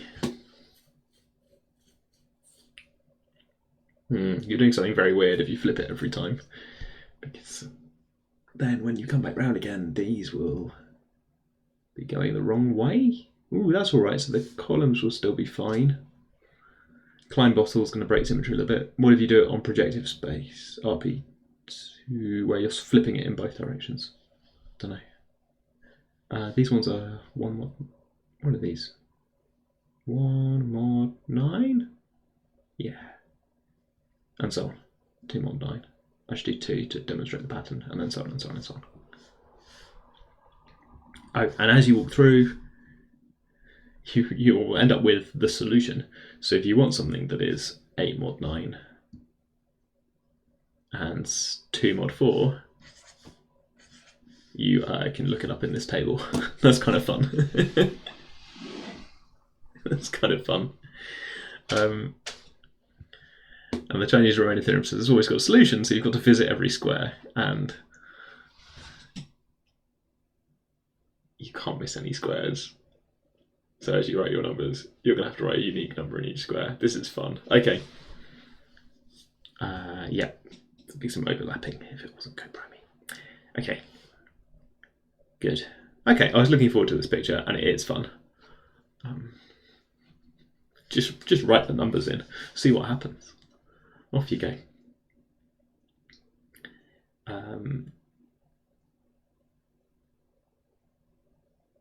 don't want to think about a 3-dimensional rectangular box partitioned into unit cubes. Or I especially don't want to think about k-dimensional boxes, but fine. Start with a number like this, factorise into different primes. Oh my goodness, off we go. Common situation, so that the congruence is equivalent to the set of k congruences. Right, oh I see, okay. They're separate primes. Not divisible by the corresponding prime p. Then the simultaneous solution x equals a for all k congruences. Must be co-prime to n. Oh right, okay, so there's non-zero for each of these primes. Yeah, non-zero mod pi. So what are you doing? You're finding me a number.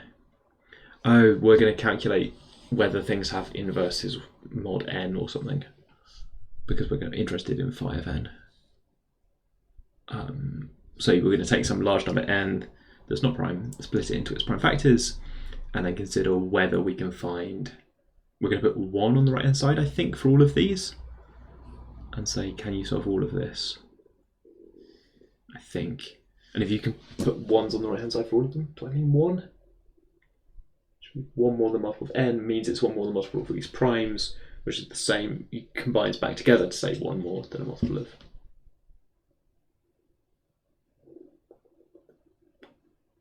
No, I want an inverse. I'm not quite there with the inverse, I think. That would be the product rather than saying that x is specifically.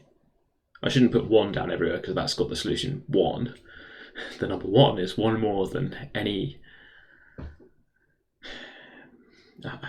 A multiple, 1 more than a multiple of any prime power you like. 0 times that prime power plus 1. Oh, wow, that's the number 1. Behold.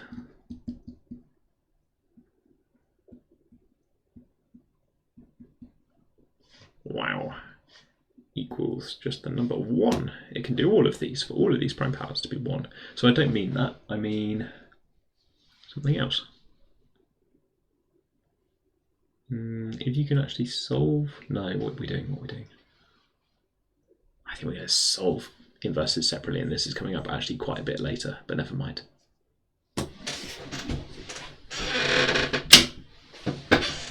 Omitting the numbers in certain. Okay.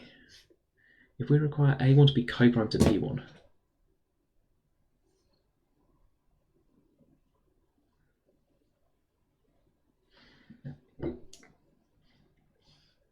similarly, when we require A2 to be co-prime to P2, we omit the numbers in the horizontal rows. Excuse me.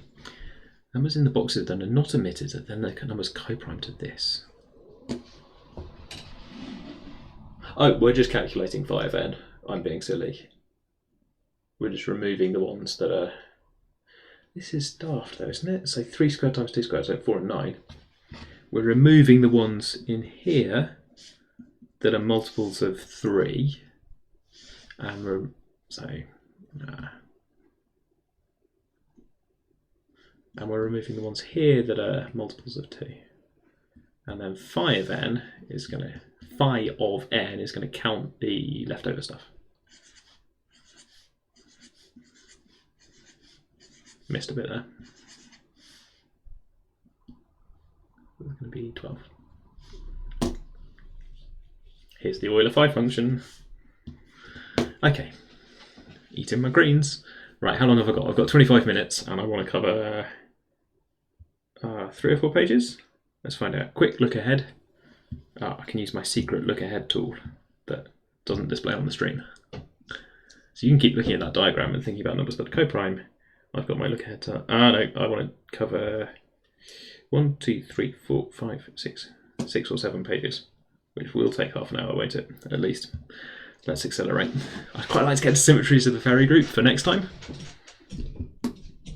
Symmetries of the Ferry diagram is section 3.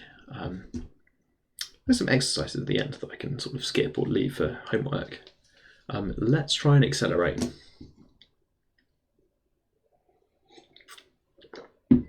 Yep, counting them, good. You've got to omit certain things, and then chopping it in different directions, you omit a certain amount. We've done this before when we did multi-perfect numbers on the stream, if you remember, ages ago. I think we had something like this. Maybe not. Maybe we did. Yeah, no, there we were adding the factors rather than counting them, never mind. We've definitely done this. Homework is my way of saying that I'm not doing this right now. Good, yeah, if it's, you can factorize, split it up, look at it separate things. If A and B are coprime, then you can always get away with this. Rather erratic. Prime factorizations of adjacent numbers not related. Fun times. Yep, 4 out of every 10. Last digit 1, 3, 7, or 9. That's fun. For the adjacent numbers like this, 6, 4, 8, and 7, 20. Oh dear, right, okay. Loads of things coprime. Good. A quadratic Diophantine equation. Here we go. Oh my goodness, right. I didn't see this coming. 2x squared plus 7y squared is 1. Has a solution mod n for each positive integer. Wait, what? Oh, no. I didn't see this coming. Has a solution mod n. But does not have an actual integer solution. You can use either of these rational solutions to get a solution mod n for certain values of n in the following way.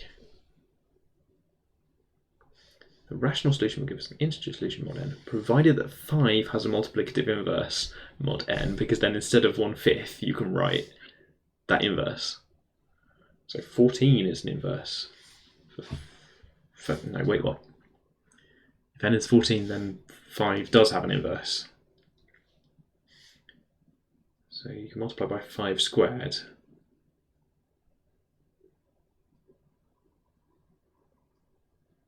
Multiply by 3 squared, the inverse of 5 squared more 14, to get, so right, cancel this. Yeah, that's like writing those as 3 squareds.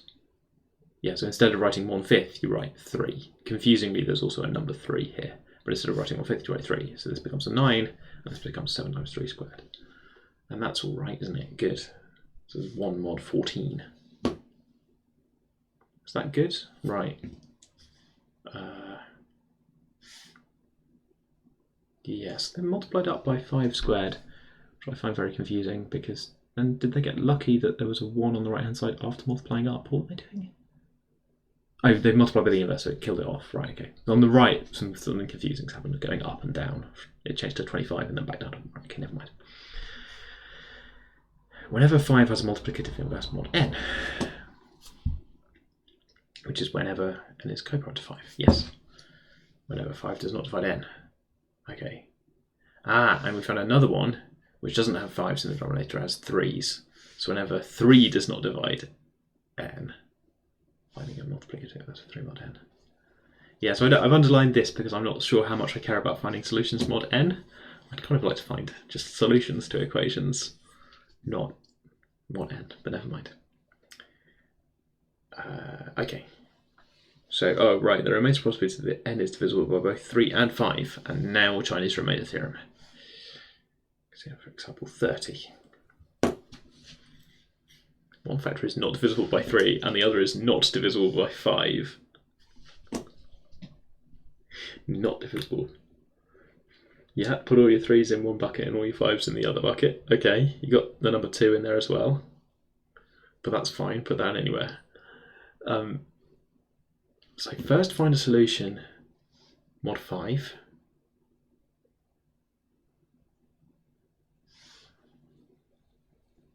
For x and y. And then for mod 6 we use this and the fact scrolling down. And the fact that 5 is its own inverse mod 6. Because we've made sure that these bits are co-prime. Co-prime to 5 at least. The other bit is co-prime to 5. So this becomes like this. What is going on there? Oh, using the inverse of 1/5 mod 6. Are you using the inverse of 5 mod 6? Yep, good, okay. Right, so we want to find x, y with this vector is 2, 2 mod 5 and this vector is 3, 5 mod 6. Two applications, once for the x component, once for the y component. Does that work? Yeah, they're just totally separate components. Oh, fun, okay. Good. We had a formula for it, which we can just write down for both components. Yeah, that's a different sort of simultaneous equation. One where x is 2 mod 5, x is 3 mod 6, and also y is 2 mod 5, y is 5 mod 6. But the x and y mods just don't overlap at all, so you're fine. You just deal with them separately. Right. Yeah, okay. Case 30. Anything divisible by 3 and 5, since any such n can be factored like this, where the k is not divisible by 3, so you will get an inverse for the 1/3. You'll work with the 1/3 sort of solution, and you'll get a solution mod 3, mod k over there, and you'll work mod l. You'll use the solution with 5s in the denominator. You'll get turn that into a solution mod l, and then use Chinese-Roman theorem to combine the numbers x and y. Right, how did you find these two solutions in the first place? Yes, good. Okay, so I don't love this so far because we've taken a way to have rational solutions. If you have some rational solutions, then you can convert them into solutions mod n. I'm not sure I care about either of these. Rational solutions I care about a bit, I suppose. Oh, right, here's an integer problem with squares in. 2x squared plus 7y squared squared, that does sound quite good. Special case of the general problem of solving quadratic differential equations. There we go, like that. When is it square? Which numbers can you put on the right hand side? For 207. Central theme of the book, starting in chapter 4. I am desperately trying to get to chapter 3 by the end of today. I've got 15 minutes and about 10 pages. And it's time for a digression about rational points, which I'm going to speedrun. Existence of rational solutions, which is points like this. Is this going to be the question general problem of determining when a quadratic curve has rational points? There is no loss of generality, assuming they are integers, since you can multiply up. Fine. First step is reduced to case b equals 0. If a is non-zero, we can do like this. Yeah, I'm happy with assuming that a is non-zero. Otherwise, do it the other way around for c or something. Do it for preference of y, complete the square for y instead of x. If both of those are 0, then I really don't care about this quadratic curve. If we change bxy, rational points, b's a whole number, equal d. Yeah, fine, that sounds easy. If they're both 0, then you can't complete the square because it's got this term in the middle only, but never mind. So if we change variables like this, converts the equation into this equation, rational, and this preserves rational values.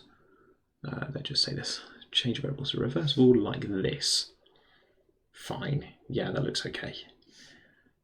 Change variables above with a and c reversed. If they're both 0, they're this. They're going to tell me this is easy if b is non-zero. This always has rational solutions. For example, x is d over b, y is 1. And other rationals are available. So we've got to just think about this one with no middle terms. Multiply b up and make them integers. We assume a and b and c are non-zero to avoid trivial cases. Yep, we already talked about those. To have solutions, we always need to assume that a and b do not have one side and c the opposite sign. Good, right, okay, so are we going to rewrite this with a minus sign in the middle? No, no, we're not. If they satisfy this, we can put them over a common denominator and write them as quotients like this to get this, which is starting to look like... I was going to say it reminds me of the thing from the introduction of this book where we had a unit circle. We found rational points on that. With 3 variables instead of 2, problem more complicated. Oh, a genius. Since that all 3 terms have the same degree, namely 2. Yeah, instead of having a constant term on the right hand side. So we can now scale. In particular, rational solutions can always be converted to integer solutions. Good. The homogeneous equation has the trivial solution 0, 0, 0, but don't care. In fact, we will need solutions to get any actual points. Yeah, I don't care about z equals 0. Thus, we're asking when an equation has an integer or rational solution without being trivial. Preliminary simplifications. Suppose first A factorizes like this. Take out a square factor. The equation can then be written like this. Finding rational solutions is equivalent to finding rational solutions like that. Square factors of B and C. Yeah, okay, fine. These numbers, let's assume they're square free. Okay, no square factors greater than 1. You are allowed to have the factor 1, most numbers do.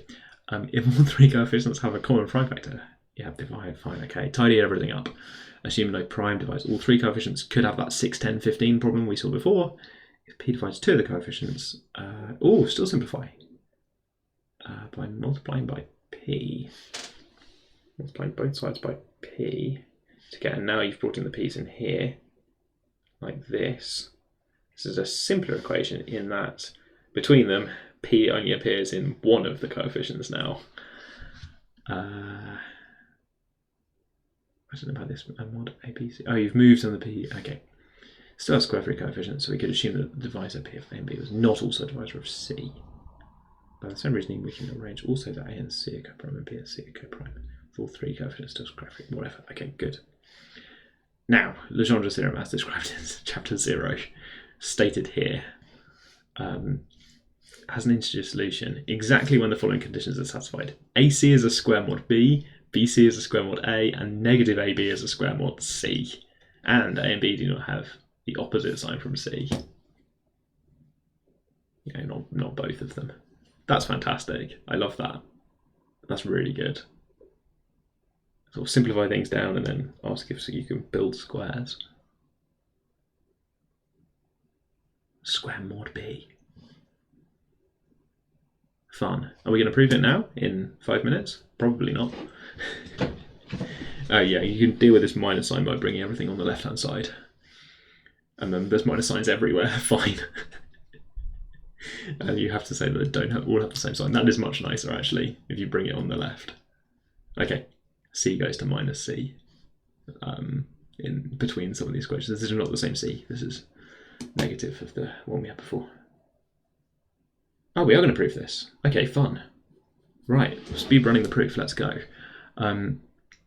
First, satisfy if a solution exists. Okay, so if you can find a solution, think about mod B, mod A, and mod C. Check that the coefficients give you a square. Suppose we have a solution like this. Assume each pair of x, y, z is coprime. Since, for example, if a prime divides x and y, then it divides those two, and then hence c is z squared. Good, yep. Which implies p divides z since c is square free. Where did you get your p squared from? It wasn't from c, that's square free. So your p squared, at least one of those p's must have come from z squared, and then if z squared is a multiple of the prime p, where did that come from? Probably from z squared. You know, how did that get a multiple of p? It has to get it from z, and then it's going to have p dividing everything. A solution could be then simplified by dividing by p. So without loss of generality, there isn't a common factor between all 3. Oof. Implies that yeah, okay, so mod b, here we go, the middle term drops out and you get this. And you're going to multiply by c, fun. Oh, and then ac appears here, and c squared, z squared, so this is looking like a square, mod b. We just need to know that x squared, I need to know that x has an inverse, so I can move it into this party over here, this kind of square mod b, to check that this condition holds in the case that I have a solution. So is x coprime to b? That seems fun. Oh, well, here's the claim. X and B are coprimes, since any prime dividing both would again divide both the things on the left-hand side, and therefore it would divide CZ squared. Now, C or Z, neither of which is possible. B and C are coprimes, so it can't go in the C. And X and Z are coprimes, so anything that divides... any prime that divides both... right, okay, it's banned from dividing anything on the right-hand side. Multiply inverse, move it onto the right-hand side. Yep. The square, yeah, so the inverse of x would, if you multiply both sides by the square of the inverse of x, then you get AC on the left and you get all that stuff on the right-hand side. Same math for the other terms, I'm convinced. The converse is considerably harder to prove, but we're going to do it. I may be speedrunning the wrong section of this book. Let's first outline what the strategy would be. Good, love it when proofs do this. I love it when we use symmetric forms of equations. I'm so far happy. If the left side of this equation could be factored like this, then it would be easy, since we would just have to solve these Diophantine equations obtained by setting either factor equal to 0, which is a kind of combination of 3, the thing I skimmed over before, Chinese remainder theorem or something? No, Tricky Bazoo. First read this as a single variable. You might want to pull out a common factor if they have a common factor, but I don't think they do in this case. Or maybe they do, who knows. I know that these ones don't, but I don't know about these ones yet. So Tricky Bazoo, consider this as a single variable, pulling out the common divisor, and then solve and substitute. Okay, factorizations like this rarely exist. Instead, we will show that congruent conditions in the theorem guarantee. Okay, so we're going to assume the converse this way around. We're assuming that we have these congruence conditions. The theorem guarantee that there is a factorization modulo a suitable modulo ABC.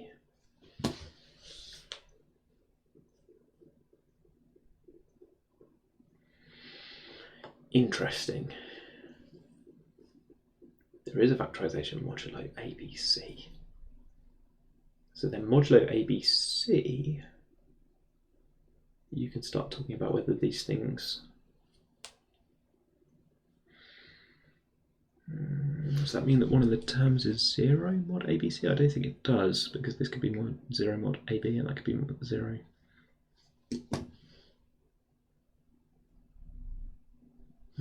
Modulo ABC, there are some obvious 0 divisors, I guess is what I'm worried about. One multiplies out the product with the two linear factors on the right in this plate equation above, then the coefficients will be congruent to A, B, and C mod n, and the coefficients of those will be 0 mod n. Fine. A solution of either congruence.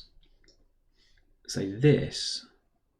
Oh, so put all of the mod ABC. So if you can do this, we'll then give a solution of that mod ABC. So then choose a solution of that format so that the value of this thing is a fairly small multiple of ABC. Rather subtle trick to convert an equation of that form into a solution of this. A solution like that into a solution where you have 0. Ugh. Not sure about subtle tricks. Okay, here we go.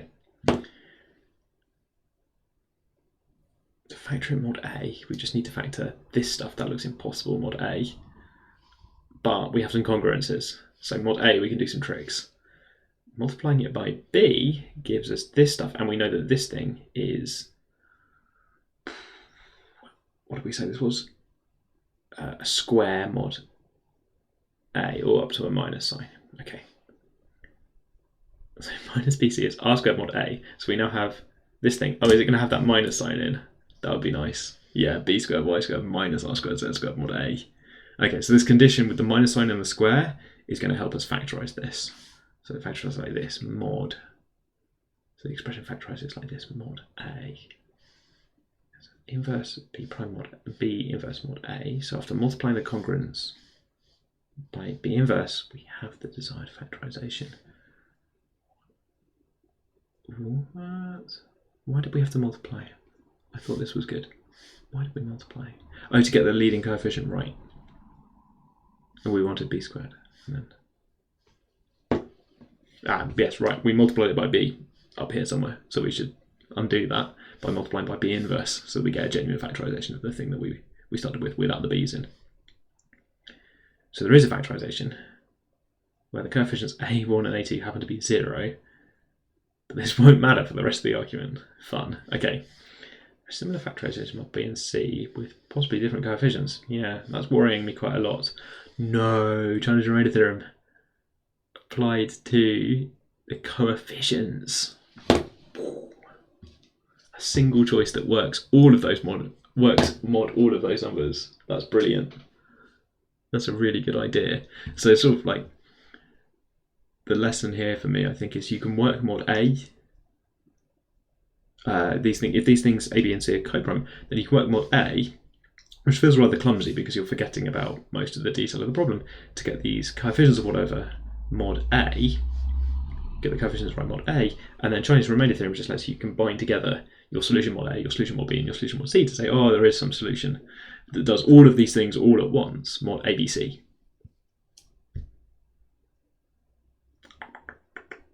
Right, okay, brill. Here's what I want the coefficients to be, mod A. That's really good. It's like a good idea. Single choice for the coefficients of this. Yeah, good. Factorization then holds ABC. That's really cool. Yeah, there you go. I'm agreeing with you. Right, but now we've got some inequalities. 5 to 4. To count how many triples satisfy this. Why are we counting them? Oh no. That are not necessarily integers. What? Okay. How many triples satisfy star? Let lambda of alpha be the number of integers x between that. So it's alpha, and it's 1 plus 4 of alpha if alpha is not an integer. What is going on? Okay, the number of triples satisfying star is then the product of these things? What? Oh, right, the number of points x, y, z such that, yeah, you've got some sort of cuboid box and you're counting integer points in there by going, it's got that cuboid, it's got a lattice structure, so you're just reading how many there are this way, and that way, I think. Yeah. Until you get to your kind of end zone alpha. Right. If there's loads, then if this is large, there are 2 different triples satisfying the basic inequalities. Oh, and satisfying this, more ABC. What? Why? Loads of points. I thought we were just counting solutions in the range, right? Or counting points in the range. We're counting solutions?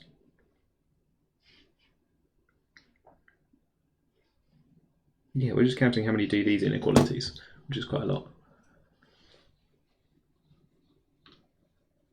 If it's bigger than mod ABC, then there must exist 2 different triples satisfying star, and such that they're equal. Oh, mod ABC. No, what? Don't get it. Oh, so consider values for any A1, B1, C1. Consider the values of this expression. If you've got lots of points in your box, cuboid thing, alpha, beta, gamma. If you've got lots of points in there, then 2 of these have to have a repeated value. So they'll be equal mod ABC. And then that triple, which is non-zero, will be like this. Lovely, okay, so you'll get some non-trivial solution to this equation. The triple, yep, okay. So, in fact, what? So x squared, that's an alpha squared. Oh, that's just without the equality sign or something? What's the point of this? Not equal? Not sure. I thought it was just the inequality, right? Or was there a weak? No, it's strong. No, I don't know what's going on there. What are you telling me about mod x, mod y, mod z?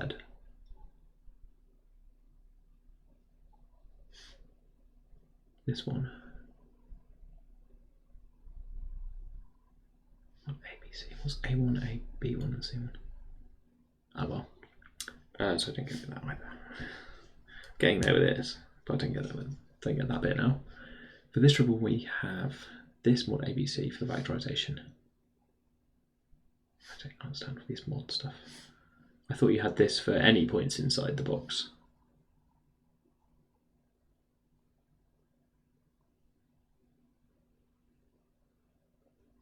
Triple. I thought they were positive. Why are we putting mod signs on them? Oh, we don't know about the difference. The difference might be negative. That's fair enough. Okay. Why does them putting mod signs on also satisfy?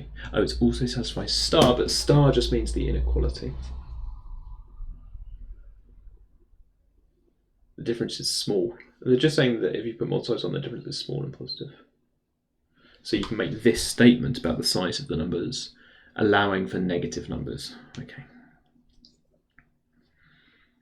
I don't love saying will satisfy star to just mean that the numbers are small. I'm finding that confusing. 4 o'clock. Pages? Just a couple. I'm going to speed through, I think. So we got to this point. No, we have this. So that was for our A1, B1, C1, I think. We're trying to find these coefficients to find some solution to this thing being 0 mod ABC. Since they don't all have the same sign, otherwise this would be... Oh, this is subtle, right? I think we're now relying on these things not to be large enough. Not to be large enough to get up to ABC, so this is going to be... or something? Yeah, I'm losing this a bit. It's getting away from me. Of the possible permutation of the coefficients, assume that... Oh, this is very subtle. Okay. What are we doing? Sort of shuffling things around a little bit. Oh no, what is this? Right, we're going to choose. Finally, we're choosing some values. We have this. So gamma is now less than Z. What?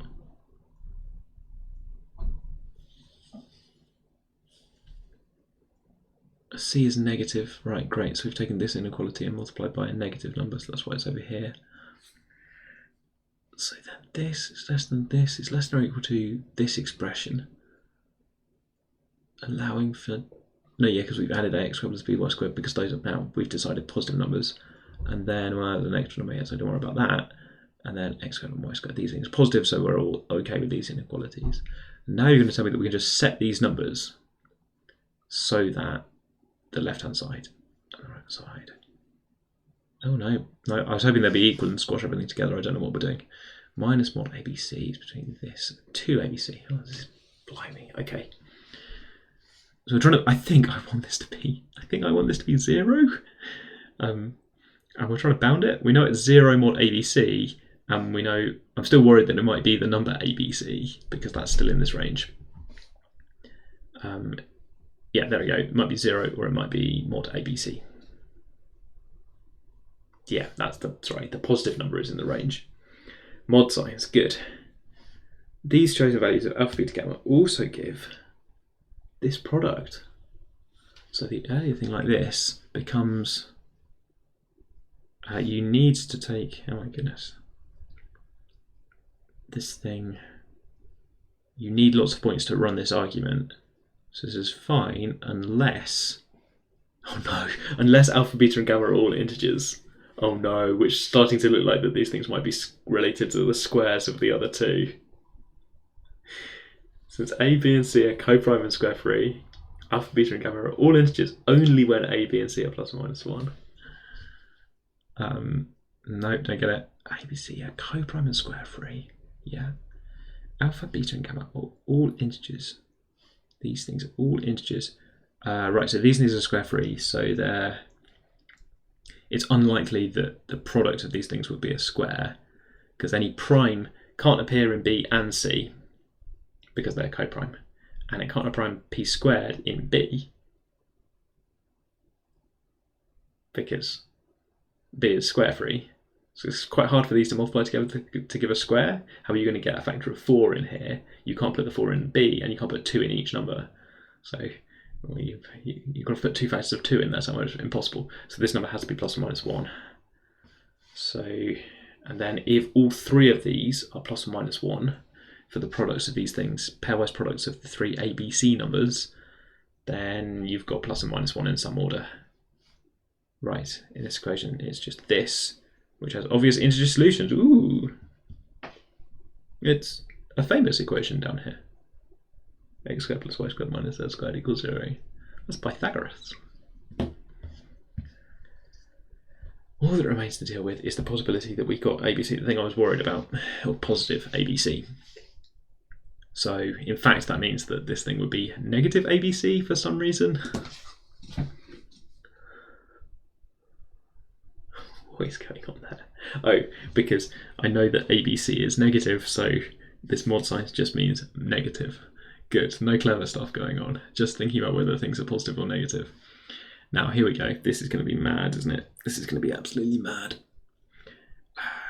Rewriting it like this.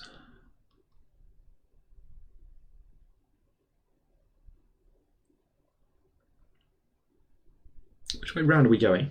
We're assuming that we've got some numbers are squares mod the others up to plus and minus signs. And we're trying to build a solution. And so we got to this case and we said, aha, that one's definitely got solutions. And we're going to do this case and we're going to make a solution to the equation. Original equation.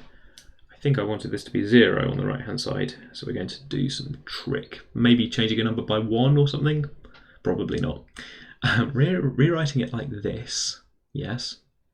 I'd like to convert it like this, yes. I'd like the ABC thing to go away, I agree. This suggests that we multiply by z squared plus AB. Hold your horses. So we get a big square over here, but we'll get some mess over here. But oh no, is... Yeah, so that'd be nice, but we'll get loads of stuff, right? We'll get all this junk, yeah. Loads of this. Does that madly factorize? What is going on here? Okay, this is mad. So when you multiply by z squared plus ab, which I think is quite optimistic, there's just loads of terms. A squared, b, x squared, and then you multiply that one, you get a b squared, y squared, z squared. You get by squared, ab. And then you notice that this is this combination of squares and a and b is in exactly the right format. There's just a change.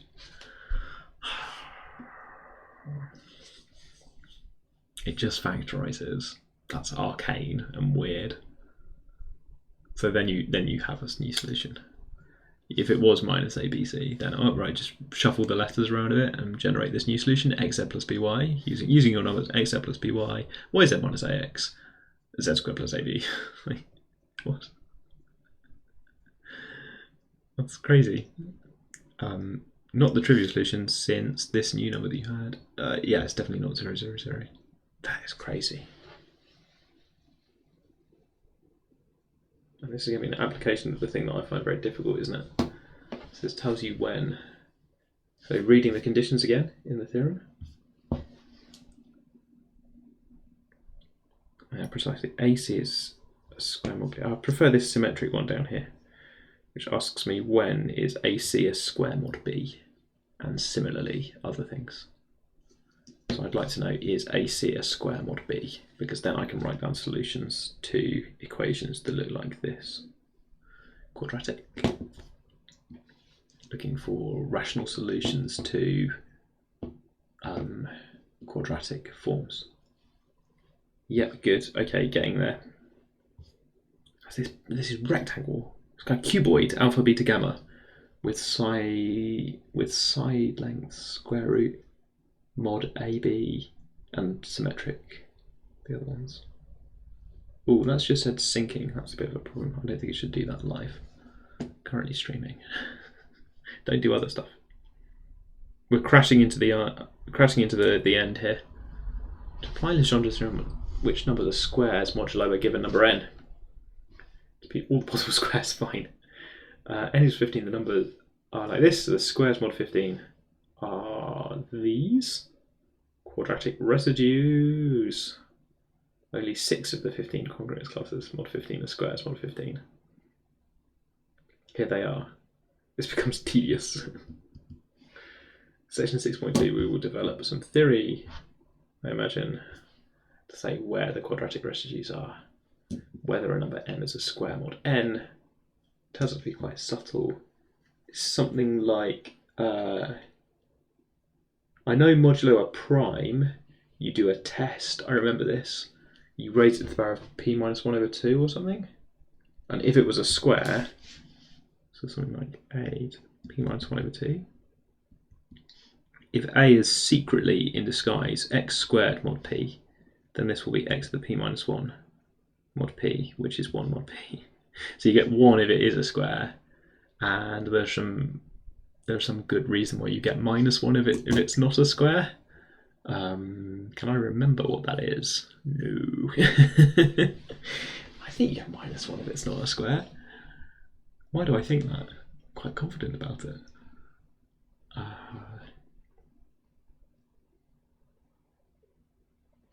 Right, because these are the square roots. These are the solutions.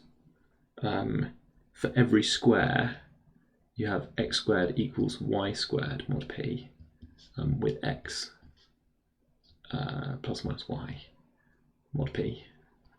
You have kind of 2 square roots. They're different for p and odd prime. If p is an odd prime, then these things are not the same. So you have 2 square roots, which means that the number of quadratic residues is fine. And then if you secretly had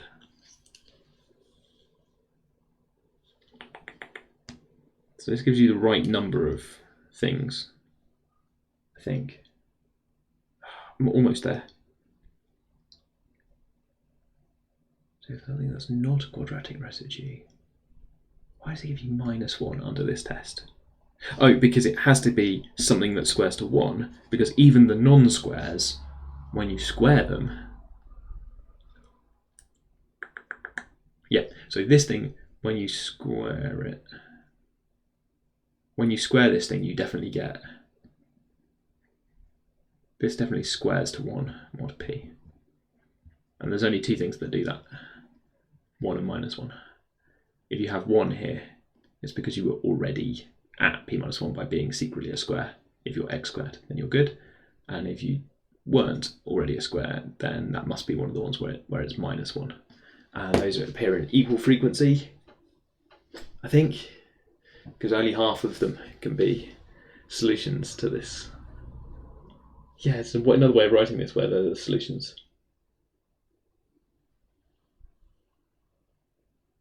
The kind of the p minus 1 over 2 solutions to that equation. Like this is an equation saying which ones solve for this integer power 1 mod p, which is like an equation of the form x to the d, which should have d solutions mod p by somebody's theorem. Right, party tricks, let's go. What are the quadratic residues?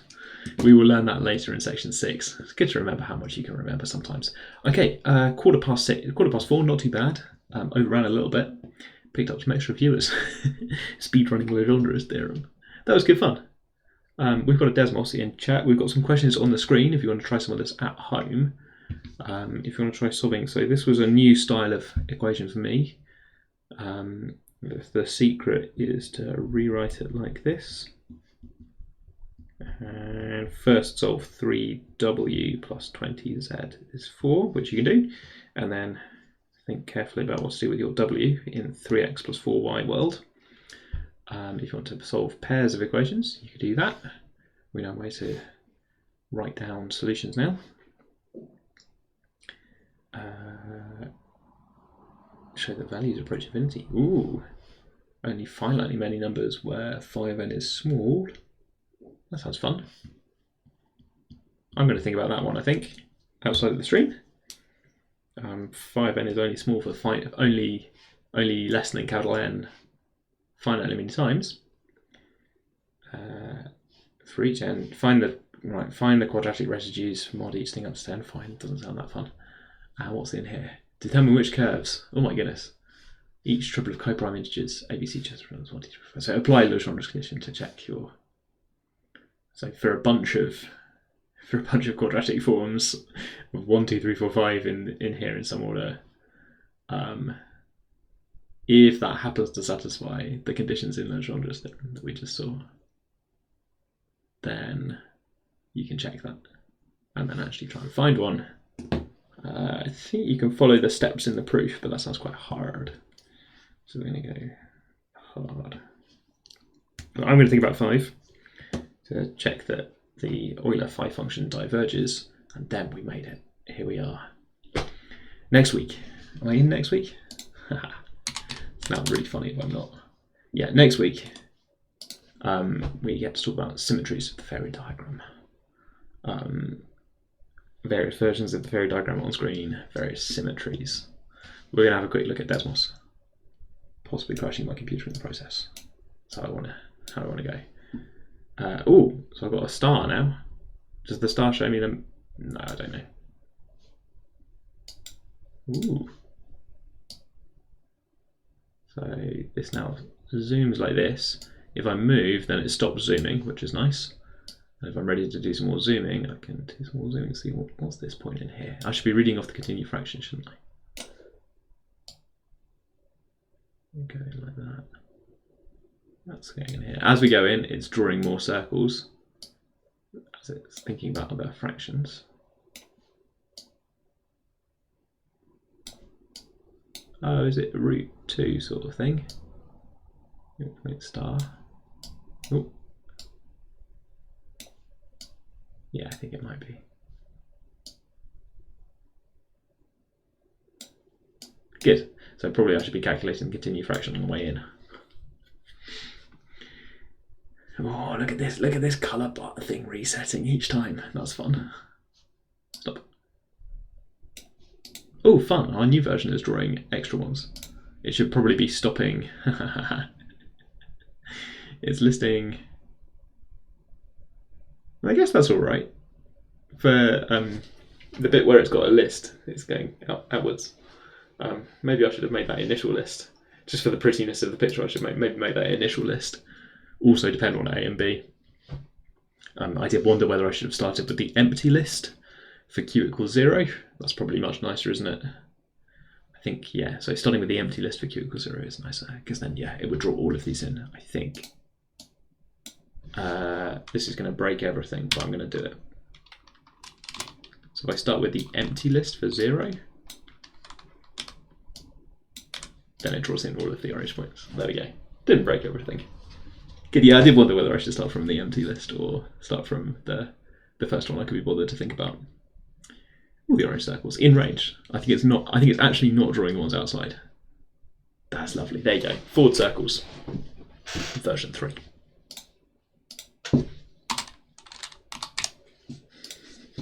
Right, good. Thanks for watching. This has been a Chill Maths stream. We got the thing we wanted.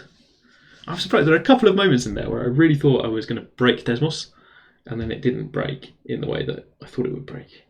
Possibly I'm getting better at Desmos. Who knows? Maybe I'm learning something. I think I understand the Chinese remainder theorem better than I ever have before. So good job to this book. And I think I understand Desmos training camp.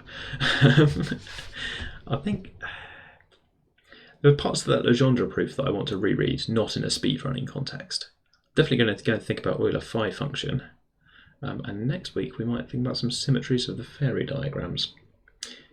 Thanks for joining in chat. People have been joining in chat. Thanks for watching. People who are just here watching the Chill Maths. Other Twitch streamers are available. You might like nstucky and Phobos Dream, who are sometimes in chat on this stream. You can find them at their handles on Twitch TV. Possibly just searching math in Twitch TV finds other cool people who are doing math stuff. And I'll be back next Sunday on this show. I am stopping the stream now. Have a good weekend, everybody. Take care. Bye. Yes.